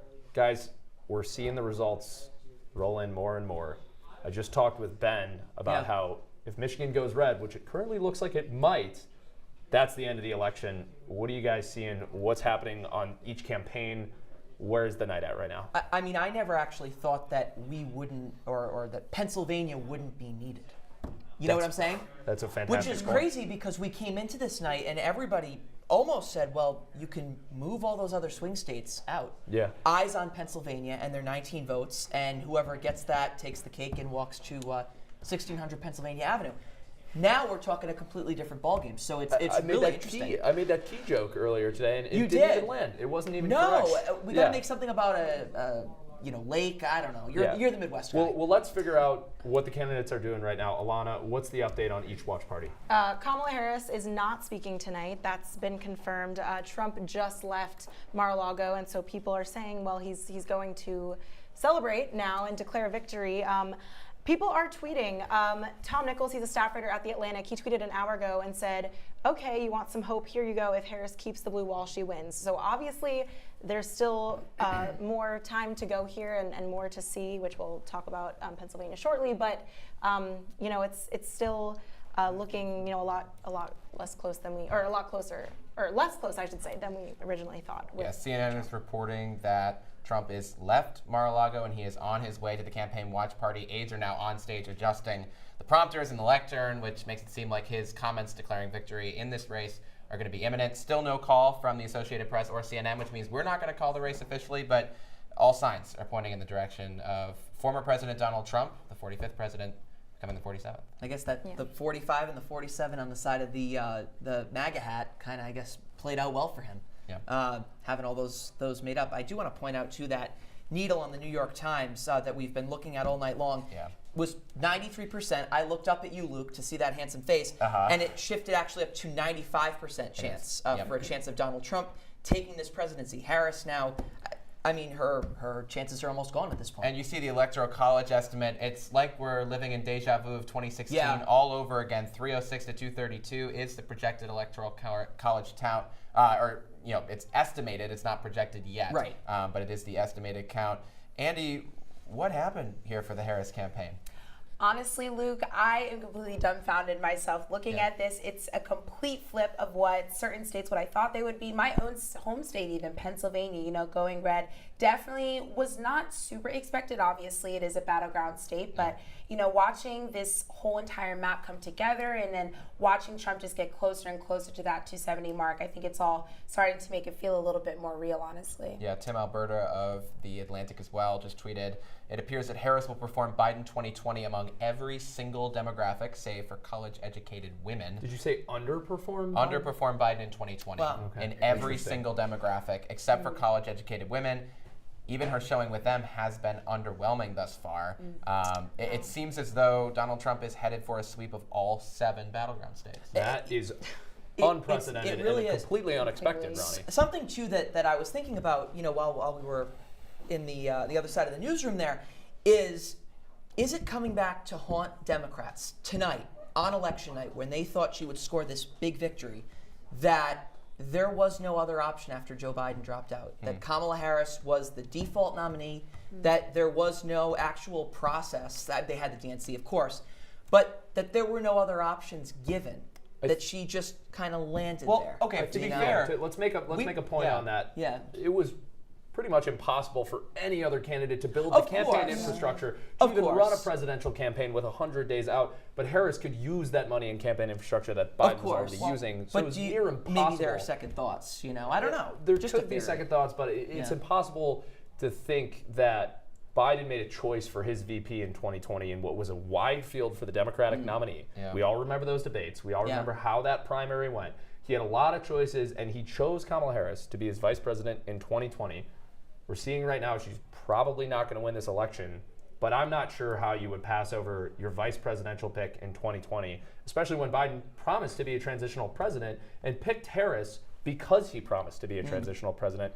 Maybe it's coming back to haunt them, but I just don't see any other situation that could have happened. Well, look, Ronnie, we were on the ground in New Hampshire. Yeah, we were. The chilly, cold ground in January of 2020. There was another option. Dean Phillips was running for president of the United States. Everybody laughed at him. They're like, Dean, why are you running against the sitting president of the United States? Joe Biden, of course, is going to be the candidate. Right. And then we saw that complete debate collapse. And I hate to say this to an SU alum, Joe Biden, but this is his fault. This is entirely his fault. He should have listened to the advisors around him that were telling him, hey, Joe, you might not be up for another rematch against Donald Trump. And it put Kamala Harris in this position where she had to speed run a campaign in the last couple of days and rely on all sorts of celebrities and star power. I was saying there was so much hype immediately just because it wasn't Biden. We talked about that earlier. The whole party was re-energized, but still people got caught up in the Brat campaign and a female president and all of that, but people still didn't care. And again, I mean, Trump is coming out on top as a result of this, and it's very surprising and interesting. Yeah, I mean, I think when it comes down to the issues of what hits your pocket, the economy, it's constantly a top issue for people, and Trump has been polling throughout this election cycle as better on the economy. As I said before, Harris is tied in with the current administration, so I think that people really tonight, when they went to the ballot box today, they reflected back on the 2 administrations that they could see consecutively, and while Harris has not been president, they probably thought, well, maybe we can get some of that economic strength back that was there that they felt under Donald Trump. Andy, I'm curious if you think that Harris should have done a better job distancing herself from her old boss.